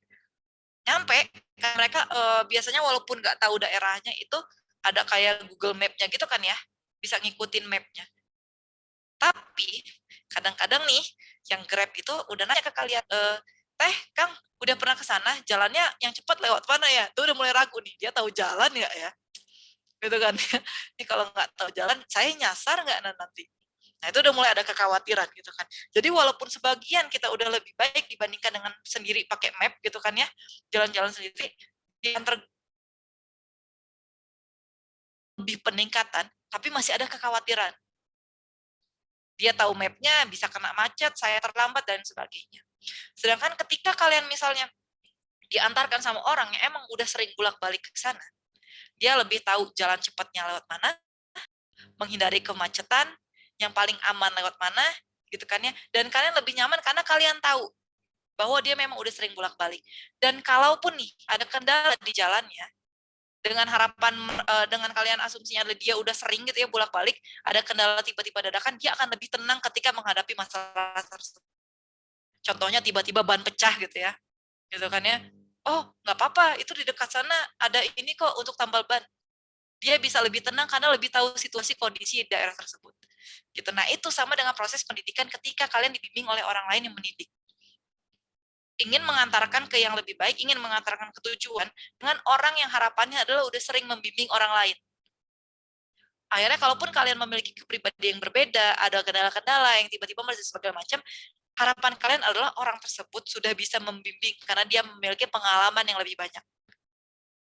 Itu berkaitan dengan prinsip idealitas. Selanjutnya adalah prinsip posibilitas stabilitas. Jadi katanya perkembangan hewan itu bersifat tertutup, manusia terbuka dan serba mungkin. Contohnya adalah ketika hewan kayak kucing lahir, udah lahir ya udah hakikatnya jadi kucing, nggak ada kan kucing yang manusiawi gitu. Nggak pernah kalian menemukan yang ngomong, kucing saya mah baik banget loh, dia manusiawi loh, nggak ada kayak gitu kan. Tapi ada kan ya ucapan bahwa dia mah manusia, perilakunya seperti deng gitu, ada kan ya. Saya agak sensor sedikit, nah itu ada gitu. Jadi kita tahu bahwa sifatnya hewan itu tidak mungkin seperti manusia, tapi manusia mungkin menjadi seperti hewan. Kayak gitu. Ini yang pertama adalah ketika hewan bersifat tertutup, yang punya kucing gitu kan ya, tiba-tiba gitu kan kucingnya dilatih. Ini sering nih teman saya juga punya kucing, diajar kayak berdiri gitu kan ya, agak ngetrik-ngetrik dikit gitu kan ya. Tapi nggak laju kucingnya jalan 2 kaki kan. Setelah selesai mau balik lagi 4 kaki. Bayangkan nggak ketika kalian pulang gitu kan dari kampus, yang ngebukain pintunya kucing jalannya 2 kaki, nggak akan bahagia nggak kalian? Yang ada kalian kabur ketakutan. Ya kan? Nah itu karena kita tahu hakikatnya yang namanya kucing akan seperti itu. Berjalannya 4 kakinya. Karena nggak punya tangan kan ya, jadi 4 kaki gitu. Jadi berjalan 4 kaki. Makannya seperti itu. Kucing nih ngomong, Bu, tapi kucing saya mah maunya minum susu nih. Waktu itu pernah tuh ada mahasiswa. Ya kalian yang manjain ngasih susu. Kalau dia lapar nggak dikasih susu juga tetap diembat nanti, bener nggak? Ya kan? Contohnya ada kucingnya diajarkan tidak mencuri dan segala macam. Tapi kalau dia lapar dan di situ ada ikan, bakal diambil nggak? Bakal diambil, dia nggak akan nanya dulu kok ini punya siapa. Ya kan? Saya lapar, bagaimana bertahan hidup, saya ambil, selesai masalahnya. Gitu kan ya. Tapi contohnya nih, ada saya sering ngobrol gitu ada misalnya ikan 3 atau 4 makanan apapun lah ya, gitu kan. Terus kucingnya lebih sedikit tapi sisa gini, misalnya ikannya ada 4, kucingnya ada 3. Berarti sisa 1 nggak itu ikan? Siapa yang bakal ngambil? Siapa yang Sekarang bayangkan dengan kalian sebagai manusia. Beli gorengan ya, beli gorengan 4, ya kan? Kalian bertiga, itu gorengan sisa 1. Biasanya untuk menghabiskan 1 gorengan tuh perdebatannya panjang. Mau nggak? Mau nggak? Mau nggak? Gitu kan? Enggak lah, ambil aja, gitu ya. Nggak enak, walaupun pengen, udah nggak usah, gitu kan. Sampai kadang-kadang akhirnya si gorengan 1 itu nggak dimakan sama sekali. Kenapa? Ada nilai manusiawinya di sana, mempertimbangkan kalau saya ngambil, apakah orang lain akan tersinggung? Orang lain masih butuh atau enggak? Ya kan? Dan lain sebagainya. Itu kalau hewannya itu tinggal 1 gorengan, mereka nggak akan nanya nggak siapa yang mau. Siapa yang cepat dia yang dapat. Itu adalah proses yang memang ada nilai-nilai manusiawi yang nggak bisa diambil oleh hewan. Gitu. Nah, ini juga prinsip posibilitas aktualitas. Jadi perkembangan manusia itu sangat terbuka. Nah, sayangnya, walaupun masalah gorengan 1 itu kadang-kadang menjadi keributan, ada juga yang bukan haknya bermiliar-miliar bisa diambil. Ngerti perbandingannya ya? Jadi yang satunya hakikat manusia menjunjung banget manusiawinya ada. Sampai yang dia ada di sana udah temennya udah ngomong, udah ambil aja dia nggak mau. Karena takut ketika dia makan temennya ngeliatin, gitu ya. Tapi ada juga yang memang bukan haknya, itu diambil. Berarti sifat manusia itu sangat terbuka. Mau positif, mau negatif, itu bisa. Sampai ada kalau kalian pernah, saya dulu kira bercandaan ya, ada yang ceritanya, manusia tinggal sama serigala gitu loh. Pernah dengar nggak sih? Ternyata ada di buku antropologi tahu itu tuh. Jadi bahwa ada manusia yang tinggal dengan serigala dan akhirnya dia kayak makannya itu kayak makanan mentah kayak gitu loh. Yang sebenarnya nggak usah ngebandingin sama hakikat seperti itu sih sebenarnya. Kalau saya ngobrol sama teman juga yang banyak tinggal di Jepang kan banyak yang mereka makan ikan-ikan yang nggak dimasak juga kan mentah gitu kan. Dan berbeda sama Indonesia, beda budaya juga. Berarti manusia itu bisa luar biasa makanannya gitu kan. Bahkan yang di cerita antropologi itu ketika dia nggak diasuh sih sebenarnya, tinggal di lingkungan yang kayak ada hewannya gitu kayak serigala gitu ya, nggak bisa ngomong bahasa Indonesia tidak ngomong bisa bahasa manusia dengan baik gitu kan ya. Sedangkan hewan kalian tuh yang miara kucing bertahun-tahun, kucingnya nggak bisa ngomong bahasa manusia kan ya, gitu kan. Kalau anak-anak kan nggak diajarin aja bisa, jadi kita tahu gitu loh hakikatnya bahwa yang namanya hewan ya tertutup gitu loh, nggak akan, walaupun berkembangnya akan ada batasannya. Sedangkan manusia itu ketika berkembang tuh luar biasa gitu, bisa jadi apapun, yang sangat luar biasa positif atau yang sangat luar biasa negatif. Gitu. Saya dulu pernah punya mahasiswa, ini sharing dengan kalian, saya nggak akan mention siapa, di mana dan kapan gitu ya. Jadi ada mahasiswa yang dia itu ketika sharing sama saya didiagnosa gitu ya, memiliki kecenderungan ke arah psikopat gitu. Kelihatannya dari mana gitu ya, waktu dia kecil dia tuh suka ngelukain kucing gitu loh, dibeset-beset tapi nggak dibunuh gitu. Kata dia justru yang saya cari itu sih ngelihat dia kesakitannya gitu loh. Saya juga baru tahu sih. Jadi kata dia kalau dibunuh kan udah Bu selesai. Kalau kayak dibeset-beset gitu kan dia lama gitu loh sakitnya. Nah, jadi itu yang bedain dia kayak untungnya si ibunya sadar waktu dia kecil, kok anak saya ini agak beda, sehingga dibawa ke dokter, gitu, dibawa ke psikiater kayak gitu. Kata psikiaternya bukan psikopat, tapi punya kecenderungan ke arah sana. Jadi beda, ternyata saya juga tahunya dari dia beda. Bedanya apa? Kalau psikopat itu benar-benar kayak udah, ya tau lah kalian ya kalau dari kisah-kisahnya mereka yang kayak benar-benar menyakiti. Kalau kecenderungan itu dia punya kecenderungan ke arah sadistik, tapi masih bisa kayak dibimbing lah gitu. Tapi tetap agak berbahaya gitu. Kenapa? Karena kalau dia lepas kontrol kan akan membahayakan orang lain. Nah, ibu si mahasiswa ini ketika dia kecil, membiarkan si mahasiswa saya itu tetap bergaul sama teman-temannya yang lain waktu dia kecil. Tapi didampingin, contohnya ketika dia lepas kontrol, mulai emosi gitu ya, kelihatan kan anak kecil kalau mau tantrum, itu diambil sama orang tuanya, dibawa pulang. Terus dikasih tempat, kayak misalnya di tempat mainan atau apa kayak gitu, yang kamu boleh main lagi sama teman-teman kalau kamu udah tenang, kata ibunya. Nah, itu prosesnya terus dari kecil kata dia. Sampai suatu ketika dia tadi belum SD sih dia cerita, lagi main sama teman dia didorong, jatuh. Gitu kan. Terus ada teman lain yang datang ngebantuin dia bangun. Simpel kan masalahnya, bener nggak sih? Kayak didorong terus ada yang ngebantuin. Kalau kita mikir ya emang kayak gitu sih kalau berteman. Tapi bagi dia nggak sesimpel itu. Bagi dia, oh ternyata ada orang yang jahat, ada orang yang baik. Adanya berubah, karena dulunya pemikiran saya adalah semua orang itu jahat, kecuali saya. Jadi sebelum saya dijahatin, saya jahatin duluan. Oleh karena itu dia kayak ngelukain kucing segala macam, karena kucing itu bahaya buat saya. Sebelum dia nyakitin, saya duluan yang nyakitin. Tapi karena ternyata kata dia teman itu ada yang baik, ada yang jahat, berarti manusia itu ada yang baik, ada yang jahat. Gimana kalau ternyata saya jahatin, itu orangnya baik?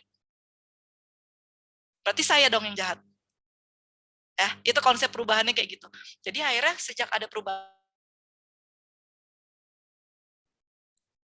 jadi kata dia, bila perlu kalau ada kayak rasa tiba-tiba pengen nyakitin seseorang, itu kata dia ada, muncul, saya tidur. Kata dia, jadi ketika bangun itu udah fresh lagi, kata dia gitu. Jadi yang lucunya adalah, ini agak unik, ketika itu dia ngobrolinnya di kelas, gitu ya. Dan dia ngingetin sama teman-temannya, ngomong, jadi nanti kalau kelihatan saya tidur, jangan dibangunin. Ya iya, nggak dibangunin, kata temannya, pada kayak gitu. Pada ini kan dia ngomong di kelas gitu. Dan dia nggak masalah, ibu mau ngobrol juga sama yang lain, di-sharing nggak apa-apa gitu kan. Maksudnya buat kayak tambahan informasi gitu. Esensinya apa? Manusia itu sifatnya terbuka. Apapun judgement dari orang lain, apapun kata psikiater gitu ya, masih ada kemungkinan bahwa dia bisa berubah.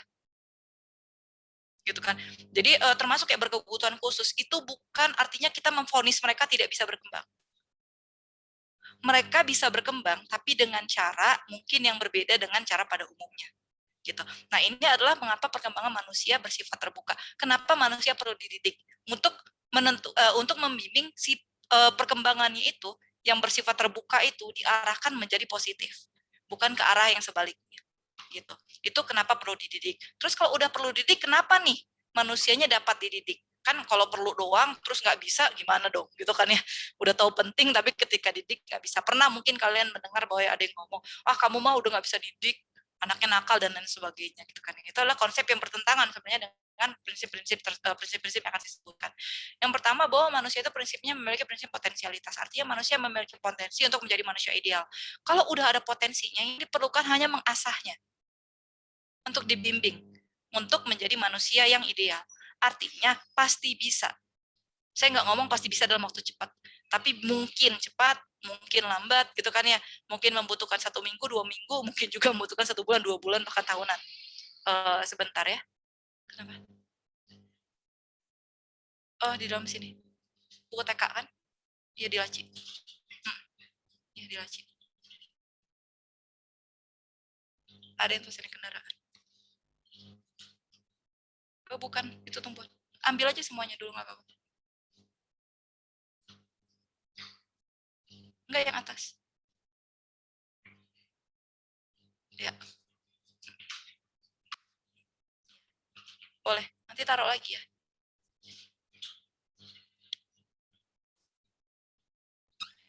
Maaf ya, soalnya seperti saya bilang, saya juga yayasan, ada TK gitu, dan anak TK sekarang lagi belajar, jadi barusan mama saya masuk buku anak TK yang kendaraan di mana gitu kan ya. Karena kebetulan yang ngebuat kurikulumnya kan saya. Gitu, oke, kita lanjutkan lagi. Jadi ada potensinya, berarti udah ada kan ya, yang bahan yang bisa diolahnya gitu kan ya. Artinya tinggal bagaimana kita mengolahnya nih, gitu kan. Kalau dibilang, Bu, berarti dia bisa dididik, pasti bisa dididik.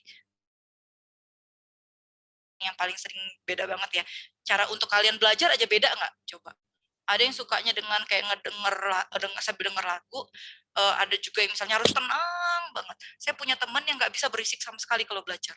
Jadi kalau adik kita kelenteng, dia langsung nengok.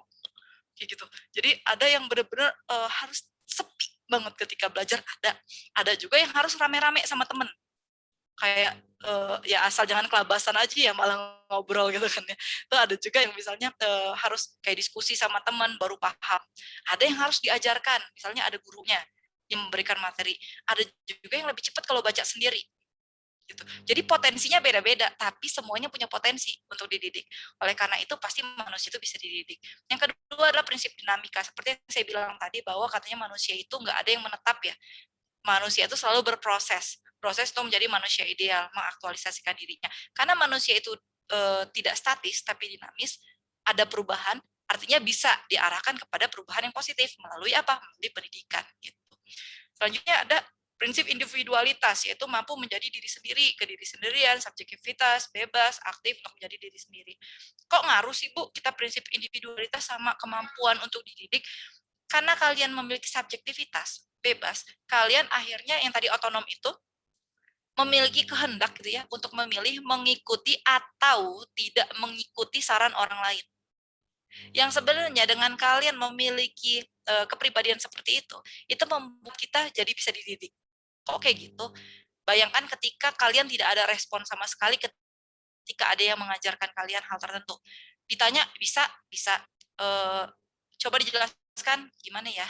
Jadi datar aja. Nah, itu yang sering tantangan ketika mendidik adalah ketika responnya itu minim atau negatif gitu.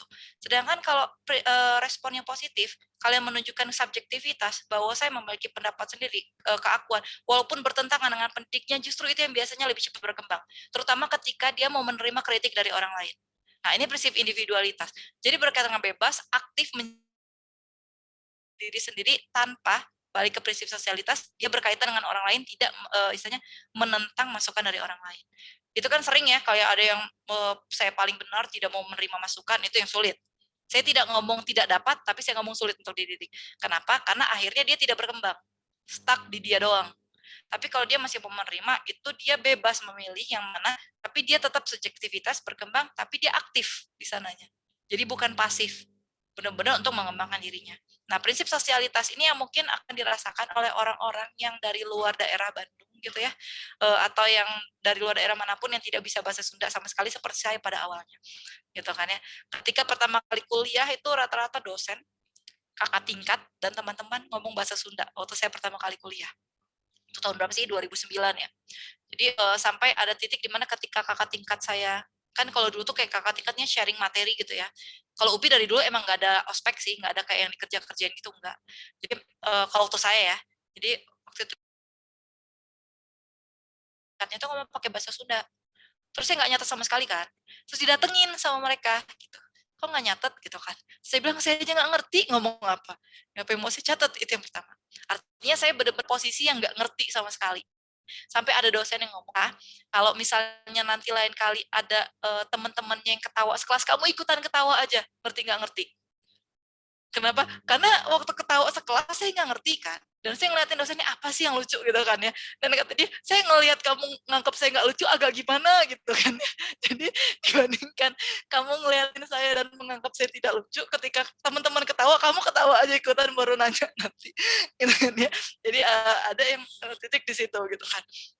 Tapi unik adalah ketika pulang liburan itu setelah saya sekitar beberapa semester gitu ya pulang liburan, ngomongnya berubah. Jadi punten, nuhun gitu ya. Itu adalah hal-hal kata-kata yang pasti diucapkan. Jangan jauh-jauh. Ponakan saya sendiri, ini nggak nyampe setahun, dia baru pindah dititipin sama orang tuanya, tinggal sama saya sama orang tua saya. Itu baru sejak Agustus. Sampai sekarang berapa bulan sih? Berarti nggak nyampe setengah tahun juga ya? Belum ya? Tapi sekarang logatnya udah Sunda. Kata-katanya itu udah nyambung ke Sunda-Sunda. Bahkan orang tuanya ngomong, dia ini ngomong apa sih gitu kan ya.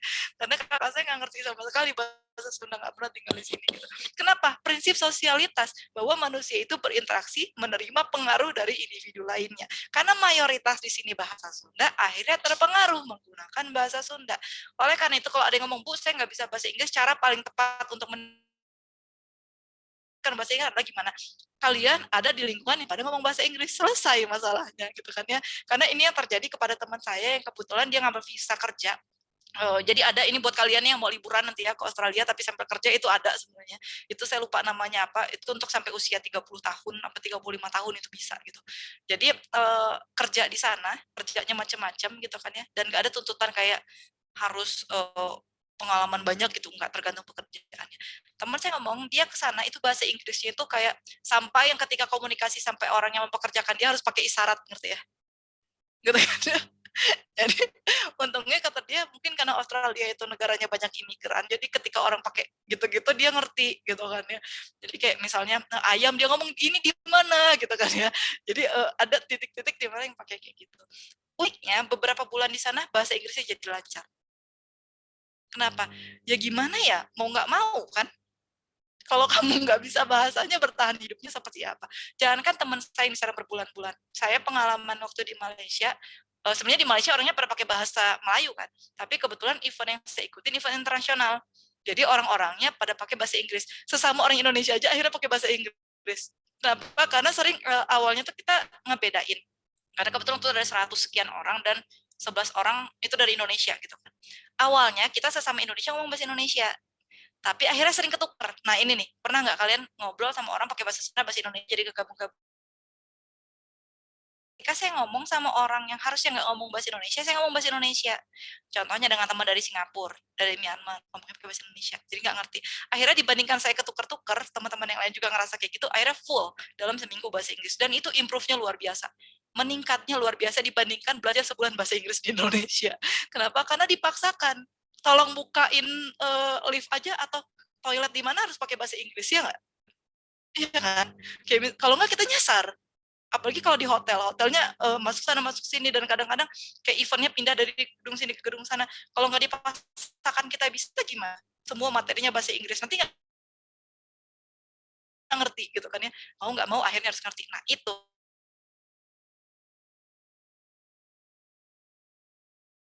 sama prinsip sosialitas akhirnya aktif gitu, menghindari hal-hal yang negatif. Ini pentingnya kenapa sosialitas itu sangat esensial ya.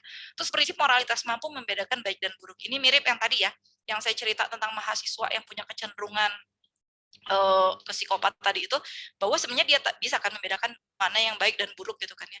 Cuman mungkin nilai moralitas dia dengan moralitas kitanya berbeda. Kayak dia kan ngomong bahwa semua orang itu jahat, saya yang baik gitu kan. Bahwa kita dari kecil itu menyadari ada orang baik, ada orang jahat. Mungkin bedanya kayak gitu sih.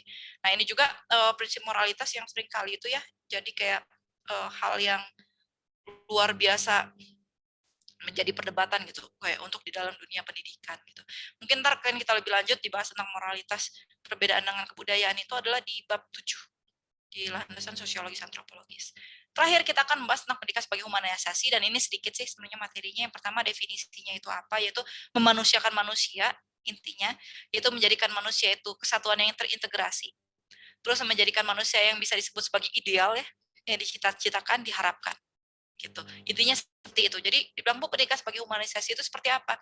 Esensinya adalah bagaimana pendidikan itu dijadikan suatu cara agar kita sebagai manusia itu memenuhi karakteristik manusia yang ideal atau yang seharusnya atau yang diharapkan, yang dicita-citakan. Targetnya adalah seperti itu untuk humanisasi. Gitu. Oke, jadi sekian untuk pembahasannya. Kita punya waktu 20 menit. Itu apabila yang ditanyakan. Mana nih? Ada yang ingin nanya-nanya, kepo-kepo? Bisa raise hand. Aduh, maaf. Oke, sebentar ya, saya sambil. Oke, biar kelihatan muka kalian ya. Oke, Irna, silakan. Ibu punten, kan kalau misalnya nyakitin secara fisik itu psikopat ya Bu? Kalau maksudnya kecenderungan psikopat gitu. Mana? Nah kalau misalnya kita tuh seneng banget ngelihat orang tuh secara fisik gitu. Emosional. Kayak ya, sedih gitu. Oke. Oke, terima kasih Ina pertanyaannya. Saya nggak akan ngebahas terlalu dalam ya, karena takutnya bukan ranah saya juga untuk membahas hal ini. Jadi saya sharing ke kalian sekedar pengetahuan saya aja gitu. Pertama adalah ketika misalnya ada yang senang melihat orang lain sakit secara emosional, misalnya senang melihat orang sedih gitu kan ya, senang melihat orang kayak misalnya lagi menangis kayak gitu. Itu dicek dulu pertama, apakah semua orang ataukah hanya orang tertentu aja yang dia senangnya. Contohnya nih, ada orang yang dia senang nih orang itu sedih, tapi emang orang itu pernah melukain dia atau pernah nyakitin dia. Oh, itu berarti lebih ke arah aspek balas dendam ya jatuhnya. Jadi kayak, oke kan kamu sekarang ngerasain juga kan kayak gitu. Nah, itu lebih ke arah situ. Tapi kalau dia seneng ke semua orang gitu ya, seneng lihat semua orang sengsara, ada baiknya tes aja deh dulu ke psikolog, cek kalau dari psikolog memang perlu rujukan, misalnya, atau mungkin juga karena katanya sih kalau kita lagi stres, itu bisa juga menimbulkan kayak emosi-emosi negatif yang kita tuh senang gitu loh, kayak untuk menyakiti diri sendiri atau orang lain mungkin. Atau kalau misalnya memang punya kecenderungan penyimpangan untuk secara kayak pribadian kayak gitu, nanti biasanya dirujuk juga. Kalau untuk psikolog bisa menangani, akan hanya psikolognya. Kalau misalnya harus ada medikasi, ada pengobatan, kayak dikasih obat-obatan, berarti akan ke psikiater gitu. Jadi kalau ditanya, Bu, apakah orang ini pasti psikopat?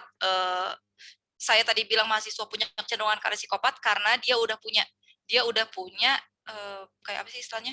Memang bukan saya yang ngomongin dia udah kecenderungan psikopat. Dia udah pernah ke psikiater duluan gitu loh, emang medikasi dan udah ada kayak datanya gitu loh. Jadi yang menyatakan dia punya kecenderungan psikopat bukannya saya tapi psikiater dia.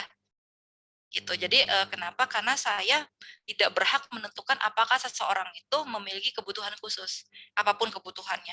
Baik itu kayak penyimpangan dari segi kepribadian atau kayak misalnya dari kayak kecerdasan dan lain sebagainya. Karena yang berhak menentukan adalah ini yang sering kali orang salah adalah ketika dia udah belajar dan dia menentukan bahwa pasti orang ini memiliki hal seperti ini.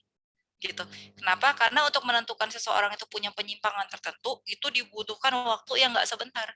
Gitu loh. Kayak contohnya kebetulan di sekolah saya di TK ini ada anak yang speech delay. Jadi dia memang lambat berbicaranya. Siapa yang menentukan? Saya bukan. Saya hanya memberikan diagnosa, kayaknya kayak gini, kamu tuh kayak gini, anak ini kayak gini ke orang tuanya. Tolong ini dari saya, bawa ke dokter, bawa ke psikolog. Gitu kan ya. Kenapa? Ini dari pihak sekolah yang menentukan bahwa anak itu di sekolah kayak gini loh, untuk pertimbangan si psikolognya. Nah, ternyata setelah psikolog dianjurkan kepada ini kan ada bagian khususnya apa sih namanya mereka tuh. Jadi emang anaknya ternyata benar speech delay gitu loh. Jadi kita hanya bisa mendiagnosa tapi tidak menentukan. Jadi kalau dari tadi pertanyaan Ina, kalau kondisinya seperti itu, emang dia suka misalnya orang itu disakitin, cek dulu apakah semua orang itu pokoknya yang dianggap dia adalah orang jahat gitu loh. Ngerti kan ya? Kayak misalnya dia kayak pernah nyakitin temennya atau nyakitin orang terdekat dia. Berarti itu lebih ke arah balas dendam. Tipsnya apa adalah lebih mengikhlaskan gitu ya. Karena sama sebenarnya di psikolog juga gitu sih, walaupun dengan cara yang berbeda gitu ya. Kamu harus merelakan tapi intinya ikhlas gitu kan ya. Kalau di psikolog juga kita hanya biasanya bahasnya lebih medis, tapi kalau dia ternyata untuk ke semua orang lebih baik benar-benar dicek deh gitu. Karena apalagi berkepanjangan ya. Kalau misalnya dalam artian kalian lagi kondisi lelah, tidak cukup tidur, silakan istirahat dulu, cukup tidur, jangan buat stres. Terus apakah perasaan tersebut masih ada atau enggak? Kalau hilang, berarti kalian kemarin stres gitu. Kalau ternyata enggak hilang, ya berarti lebih baik dirujuk. Gitu. Itu perbedaannya kayak gitu sih. Gitu. Jadi karena bener nggak sih kalau kadang tuh kita marah-marah aja seringnya kalau dalam kondisi nggak prima gitu. Kayak lagi ngantuk, lagi lapar, gitu kan ya, lagi kondisi seperti apapun berkaitan dengan tadi tuh, yang berkaitan antara fisik sama tubuh manusia itu saling berkaitan. Tapi kalau dalam kalian tahu kondisi kalian lagi fit dan perasaan negatif itu masih muncul, lebih baik ke lebih baik ngecek. Nah, ini sebenarnya yang sering jadi tabu ya di Indonesia, ketika kita ada masalah fisik itu ke dokter, tapi ketika ada masalah psikis nggak mau ke dokter gitu loh, takutnya dikira orang gila gitu, padahal enggak juga gitu. Saya juga pernah kok ke waktu itu ke awalnya psikolog gitu kan ya, sampai rujuk ke psikiater karena anxiety. Ada yang tahu anxiety nggak sih? Nggak tahu anxiety ya? Anxiety disorder itu kayak kecemasan kayak gitu loh. Pernah ngalamin nggak? Kayak kecemasan yang kalau kalian misalnya tiba-tiba ada di suatu kondisi yang kalian tuh sampai cemas, keringetan, dan nggak bisa ngomong apapun. Gitu, jadi waktu itu sih sempet sih kayak gitu. Saya dulu tuh kalau mau di depan umum tuh kayak harus ada yang dipegang gitu-gitu. Untungnya kata dokter, oh ini mah bukan anxiety disorder yang kayak sampai orang yang harus pengobatan gitu, enggak gitu loh. Cuman lebih kayak merubah perspektif yang gitu-gitu lah pokoknya dari psikolog gitu. Jadi terus kayak harus istirahat cukup dan lain sebagainya. Itu ngaruh juga karena kayak kamu punya kondisi jantung gitu kan. Karena saya punya kelainan jantung juga dari kecil gitu kan. Jadi lebih cepat si apa sih namanya darahnya memompa gitu kan. Jadi lebih cepat juga debarnya gitu. Jadi sebenarnya kalau ditanya apakah nggak bagus ke psikolog, kalau saya emang nggak juga sih. Kalau saya ngerasa saya butuh, saya pergi. Ada kenalan juga yang masa pensiun gitu ke psikolog gitu loh, untuk mempersiapkan diri kalau pensiun tiba-tiba tadinya biasa kerja gitu kan ya, tiba-tiba di rumah itu kan kadang stres, muncul yang marah-marah, jadi ke psikolog ada gitu. Kebetulan orang tua saya juga pernah gitu. Jadi jangan takut juga gitu loh untuk kalau ketika dibutuhkan kita ngerasa emang kita butuh dokter yang psikis gitu ya nggak apa-apa datengin aja gitu. Kalau mau misalnya mau yang gratis ke rumah sakit jiwa, beneran kok gratis. Itu ada kok untuk kita konsultasi psikolognya gratis gitu. Daripada ke rumah sakit yang berbayar mahal loh psikolog, misalnya aparatus saya aja kayak gitu. Kalau ternyata dibutuhkan rujukan baru kan gitu ya. Jadi gratis kalau rumah sakit jiwa, tinggal ngomong mau ngapain, mau kayak gini gitu, saya butuh gitu. Bisa di iniin gitu kan. Ya kan rumah sakit jiwa tuh bukan artinya kalian bertemu dengan orang kan gitu kan ya. Jadi bisa untuk konsultasi gitu. Gitu ya Irna ya. Jadi kalau misalnya ada kenalan yang seperti itu atau kalian yang mungkin ada perasaan seperti itu, bisa istirahat dulu yang cukup. Kalau misalnya masih ternyata setelah istirahat makan yang cukup gitu ya, masih ada perasaan seperti itu, bisa ini sih bisa lebih didiskusikan dengan yang ahli gitu. Bagaimana untuk kendalanya. Karena kalau saya walaupun misalnya belajar ke arah situ, tapi tidak boleh menentukan gitu. Termasuk di TK juga gitu, saya belajar pedagogik, oke, saya bisa mendiagnosa anak-anak seperti itu, tapi saya tidak berhak untuk menentukan label anak tersebut gitu. Jadi lebih baik dirujuk dulu. Ada sih anak kebetulan tiap tahun tuh uniknya ada gitu di TK tempat saya tuh. Gitu. Jadi karena kebetulan TK-nya kan gratis gitu kan di sini. Jadi orang tua tuh kayak yang jadi Bu, uangnya bisa saya gunakan misalnya untuk terapi anak kayak gitu. Jadi ya ada aja sih lumayan yang hadir. Itu ya Irna ya. Mana nih Irna? Irna menghilang. Ya, terima kasih. Oke. Iya, sama-sama. Selanjutnya tadi kayaknya Tiffany. Aku tahu sebentar. Ya, silakan. Oh, kenapa? Oh, udah. Oke. Oh, selanjutnya tadi Tiffany ya resen. Mau nanya lagi? Mana? Iya, Kayaknya Bu. resen deh. Oke. Ya, silakan. Nah, ini nih Bu, dulu waktu itu pernah punya teman karena kan lagi musim-musimnya ini pelanggaran dari aturan sekolah tuh. Terus dapat punishment kan Bu, dapat hukuman gitu. Tapi yang dihukumnya itu dapat celutukan kayak gini, adanya peraturan kan untuk dilanggar saya gitu. Jadi adanya hukuman itu tuh berarti nggak berpengaruh gitu ke anak itu. Kalau kayak gitu gimana dong Bu? Anaknya jadi seolah menolak untuk dididik kayak gitu. Bagaimana Bu? Oke, terima kasih Tiffany. Pertama saya mau nanya dulu usia berapa dulu tuh? Waktu Pani Sanawiyah Bu, waktu MTS. MTS, SMP Ya. berarti ya? Ya, berarti. Oke, iya. Terima kasih pertanyaannya. Kenapa ditanya usianya dulu? Karena biasanya setiap jenjang usia itu ketika membuat masalah itu memiliki alasannya tersendiri gitu ya. Contohnya ketika anak TK gitu kan ya, karena dia belum bisa membedakan mana yang salah mana yang benar. Jadi kalaupun kita ngomong itu salah, dia nggak sadar sih biasanya kalau dia salah. Gitu kalau anak kecil. Kalau TK tuh kayak gitu. Kayak ponakan saya tuh ya, kalau si mama saya udah ngomong, Ade tahu nggak sih itu salah sebenarnya lakukan? Enggak, kata dia kan 7 tahun sekarang kan. Dia dengan polosnya gitu ya, kita seru udah ngomong, nggak boleh loh deh kayak gitu, itu nggak sopan. Emang kenapa nggak sopan? Gitu ya. Tuh kalau usia 7 tahun, karena dia belum bisa membedakan mana yang positif, mana yang negatif. Makanya perlu bimbingan. Terus ketika dia masuk usia SD, ini tahap psikologisnya, saya nggak ngomong ini pasti benar, tapi ini mayoritas seperti itu untuk psikologis.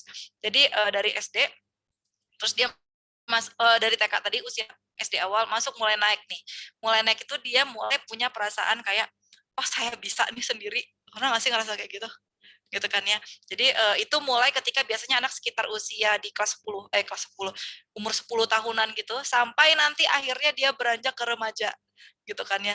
Berarti si jenjang anak SMP ini masih di jenjang mau menunjukkan saya nih gitu. Jadi ketika misal buat dilanggar, berarti dia ingin menunjukkan bahwa saya bisa menentukan sendiri loh pilihan saya mau ngapain. Kan saya yang punya hak untuk menentukan apa yang saya lakukan gitu loh. Jadi bukannya karena dia misalnya bukannya secara langsung mau menentang kayak saya tidak mau menerima aturan ini gitu ya. Bukan, tapi karena dia memiliki rasa saya bisa menentukan apakah yang dapat dan tidak dapat saya lakukan. Contohnya gini, itu aturan dibuat oleh sekolah ya. Ada misalnya gini, aturan sekolah tidak boleh menggunakan handphone selama pembelajaran misalnya, itu aturan dari sekolah. Itu banyak banget siswa yang tetap menggunakan, benar nggak? Oke, sekarang bayangkan ketika lagi kumpul sama teman-teman, terus aturannya kita ngobrol, handphonenya dikumpulin, nggak yang nolak. Berarti bukan masalah aturannya, siapa pemberi aturannya. Anak usia remaja awal itu nggak mau banget kalau dianggap dia di bawah atau kayak istilahnya apa ya? Kayak ada orang lain yang menentukan pilihan dia gitu loh, bahwa saya udah mulai bisa nih, udah mulai gede, bener nggak ngerasa nggak sih dulu kalau SMP gitu ya, udah pakai putih biru gitu kan ya, udah SMP nih, bukan anak-anak lagi, udah mulai kayak gitu kan, akhirnya yang nggak usah dong ngatur-ngatur, termasuk di rumah, bener nggak? Gitu kan. Jadi kalau tanya, Bu, kayak gitu gimana caranya?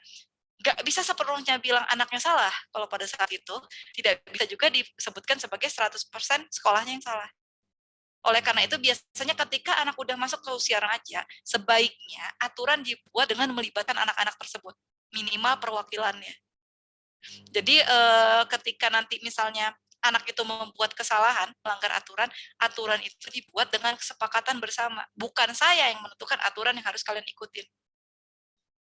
Jadi dia dengan sadar menyuarakan misalnya pilihannya. Oleh karena itu biasanya jangan ngomong, nggak boleh ini ya, tapi lebih baik saya punya 2 pilihan. Bisa ini, kamu mau lebih tanggung jawab yang mana? Itu untuk anak usia remaja. Gitu. Sebenarnya ini yang sering kali kalau di Indonesia agak tabu ya sih. Kalau nanyain anak maunya kayak gimana ya, karena bisa dianggap ya pendidik yang paling benar gitu loh ya. Padahal sebenarnya baik aja ditanya gitu loh. Contohnya adalah oke, dari simple handphone. Handphone nggak boleh ya di kelas. Gitu kan. Tapi caranya akan berbeda. Gini deh, kalian mau handphone di kelas, tapi digunakan untuk pembelajaran, kalian bertanggung jawab atas hal itu, atau handphone dikumpulkan sama sekali. Kalau bilang, Bu, nggak apa-apa, Bu, di kita, tapi tanggung jawab. Ketika kalian akhirnya melanggar, diambil, itu konsekuensinya. Jadi ketika memang akhirnya nanti diambil, bukan karena anak itu ngomong, oh itu kan aturan ibu awalnya, tapi kamu kan yang ngomong, kamu memilih, diizinkan dipegang di kelas, tapi kalau kamu melanggar, melakukan hal yang lain, boleh diambil. Berarti kan kamu yang ngasih istilahnya memberikan izin seperti itu gitu kan, bukan ibu yang memaksa, ibu kan ngasih pilihan, boleh dikumpulkan aja biar kalian nggak ngeliat sama sekali, atau diberikan dengan konsekuensi kalian memang harus untuk belajar doang atau untuk yang penting kayak misalnya ada telepon urgent gitu ya, tapi untuk yang lainnya itu nggak boleh, kalau misalnya melanggar itu diambil gitu kan. Jadi ketika itu diambil, emang hal tersebut adalah konsekuensi yang anak itu terima gitu dari pilihan dia sendiri. Jadi saya kebetulan pernah juga sih jadi kayak BK di SMK juga gitu. Jadi dengan melibatkan anak dalam pembuatan aturan malah lebih berhasil gitu dibandingkan dengan kita pihak sekolah yang langsung ngebuat aja gitu. Gitu ya Fani ya. Ya, terima kasih Bu. Ya, sama-sama. Dito silakan pertanyaan terakhir ya karena tinggal 5 menit terakhir nih. Ya Bu, mau sharing sama tanya dikit Bu. Waktu Boleh. SMA itu punya guru PLH gitu. Nah dia itu kalau misalnya ngajar itu kayak gak masuk akal gitu Bu. Kayak misal ada yang ngelakuin kesalahan gitu. Nah sampai beberapa jam pelajaran itu ngebahas orang itu terus dalam kelas tuh. Nah terus Baperan. iya. Terus kalau misalnya ngajar itu kadang suka random gitu Bu. Kalau misal kayak gini, kalau kalian harus jalan itu harus sesuai dengan tehel lantai gitu Bu, kotak-kotak lantai. Nah itu tuh sampai harus diperhatiin gitu Bu, itu tuh kenapa gitu Bu. Oke. Kayak gak masuk akal gitu. Bagi saya juga nggak masuk akal. Terima kasih Dito sharingnya. Jadi ini nggak tahu saya bahas di kelas ini apa di kelas lain. Jadi yang namanya guru itu, kita ngomong secara profesionalisasi ya. Jadi guru itu ada 4 kompetensi utama di Indonesia. Yang pertama profesional, terus kepribadian, pedagogik, dan sosial. Itu profesional itu berkaitan dengan apakah dia secara profesional mampu menjadi guru di bidang tertentu. Contohnya, dia menguasai materi pelajarannya, gitu. Terus dia menguasai kayak, tahu kan ya ada guru yang misalnya nggak ngerti juga materi yang diajarkan gitu ya. Terus misalnya dia mampu membuat kayak laporan-laporan untuk guru kayak RPP dan lain sebagainya, administrasi kayak gitu. So di profesional. Terus ada juga pedagogik, apakah dia mampu memahami siswanya, terus apakah dia mampu memahami karakteristik istilahnya bagaimana cara menyampaikan dan sebagainya. Itu berkaitan dengan bagaimana cara mengajar. Terus ada juga yang kompetensinya itu sosial, yaitu kompetensi bagaimana bersosialisasi dengan orang lain, baik itu dengan orang tua murid, dengan muridnya, ataupun dengan sesama guru, atau dengan atasan juga. Terus yang terakhir itu adalah kepribadian, yaitu berkaitan dengan bagaimana kepribadian gurunya gitu. Nah, seringkali yang saya temukan adalah curhat-curhatan gitu lah ya. Dengan kalau curhatan sama guru nggak akan muncul sih hal ini, tapi ketika curhat-curhatan sama siswa gitu ya, banyak yang sebenarnya permasalahannya itu adalah di kepribadian gitu, sama di masalah pedagogik gitu. Maksudnya gimana? Jadi gurunya tuh banyak yang cerdas, tapi ketika menyampaikan, ini masalah pertama, ketika menyampaikan itu sesuai aja sama dia, nggak mempertimbangkan siswa bisa apa enggak. Paham nggak sih? Jadi kalau saya mah disampaikan seperti ini bisa, tapi kan belum tentu siswa dengan cara yang kayak gini bisa ya. Gitu. Tapi kalau ada guru yang misalnya kemampuan pedagoginya kurang, dia nggak akan mempertimbangkan bagaimana karakteristik siswa. Yang penting siswa yang mengikuti saya, selesai. Yang kedua adalah masalah kepribadian. Ada guru yang belum bisa memilah mana yang harusnya di-sharing sama siswa, mana yang nggak boleh di-sharing sama siswa. Termasuk kondisi ketika dia mengalami kayak emosi tertentu. Contohnya ada guru-guru yang ada masalah keluarga di rumahnya, marah-marahnya sampai ke sekolah. Gitu kan ya, misalnya anaknya lagi ngeselin, terus satu siswa semuanya dimarahin gitu kan ya semuanya. Terus ada yang termasuk ketika dia lagi emosi sama salah satu siswa tertentu, siswa lainnya kena juga. Gitu berarti kalau secara analisis sementara gitu ya, karena saya nggak begitu kenal sama gurunya, potensi kepribadian yang baik gitu loh. Kenapa? Karena seharusnya sebenarnya itu campur sih, kepribadiannya belum baik, profesionalnya juga belum baik. Jadinya kenapa? Karena dia belum bisa memanage waktu, harusnya dia menyampaikan materi ini gitu kan ya. Dan itu harusnya random acak, karena sebagai guru biasanya udah ada lesson plan-nya tuh. Untuk kalau kita kuliah 1 semester, kalau di sekolah biasanya 1 semesternya lebih panjang, karena dia pertemuannya lebih banyak dibandingkan dengan di kampus yang hanya seminggu sekali dan hanya 4 bulan gitu.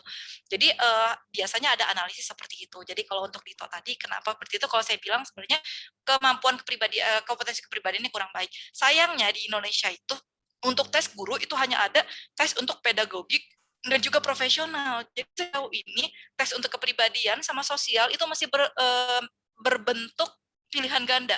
Nggak tahu sih kalau menurut kalian gimana. Kalau menurut saya sendiri, kepribadian itu tidak bisa diukur lewat pilihan ganda gitu loh. Iya nggak sih? Kayak apakah saya sudah berperilaku balik, kalau saya jadi guru itu saya akan bilang iya sih gitu kan ya. Atau apakah kamu bisa mengontrol emosi kamu di kelas, ya saya akan melingkarin iya, benar nggak kalau kalian jadi guru tersebut juga gitu. Oleh karena itu menurut saya hal tersebut adalah berkaitan dengan kepribadian gurunya juga, kurang bisa mengontrol emosi, pusatnya ke situ.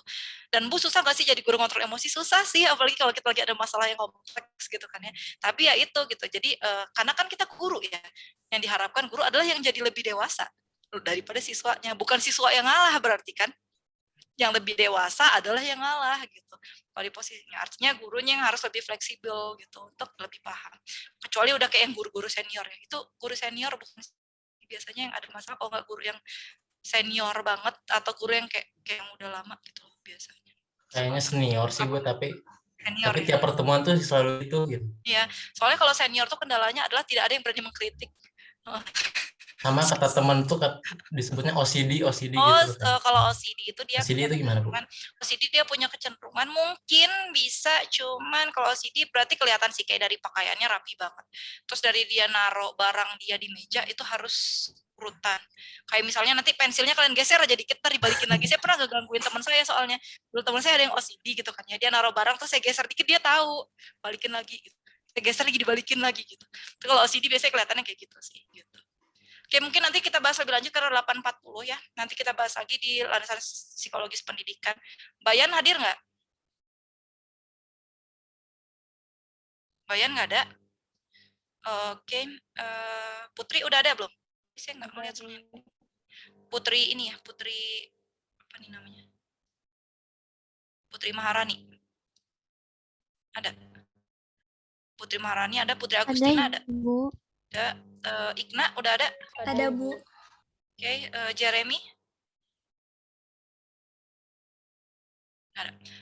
Bayan nggak ada?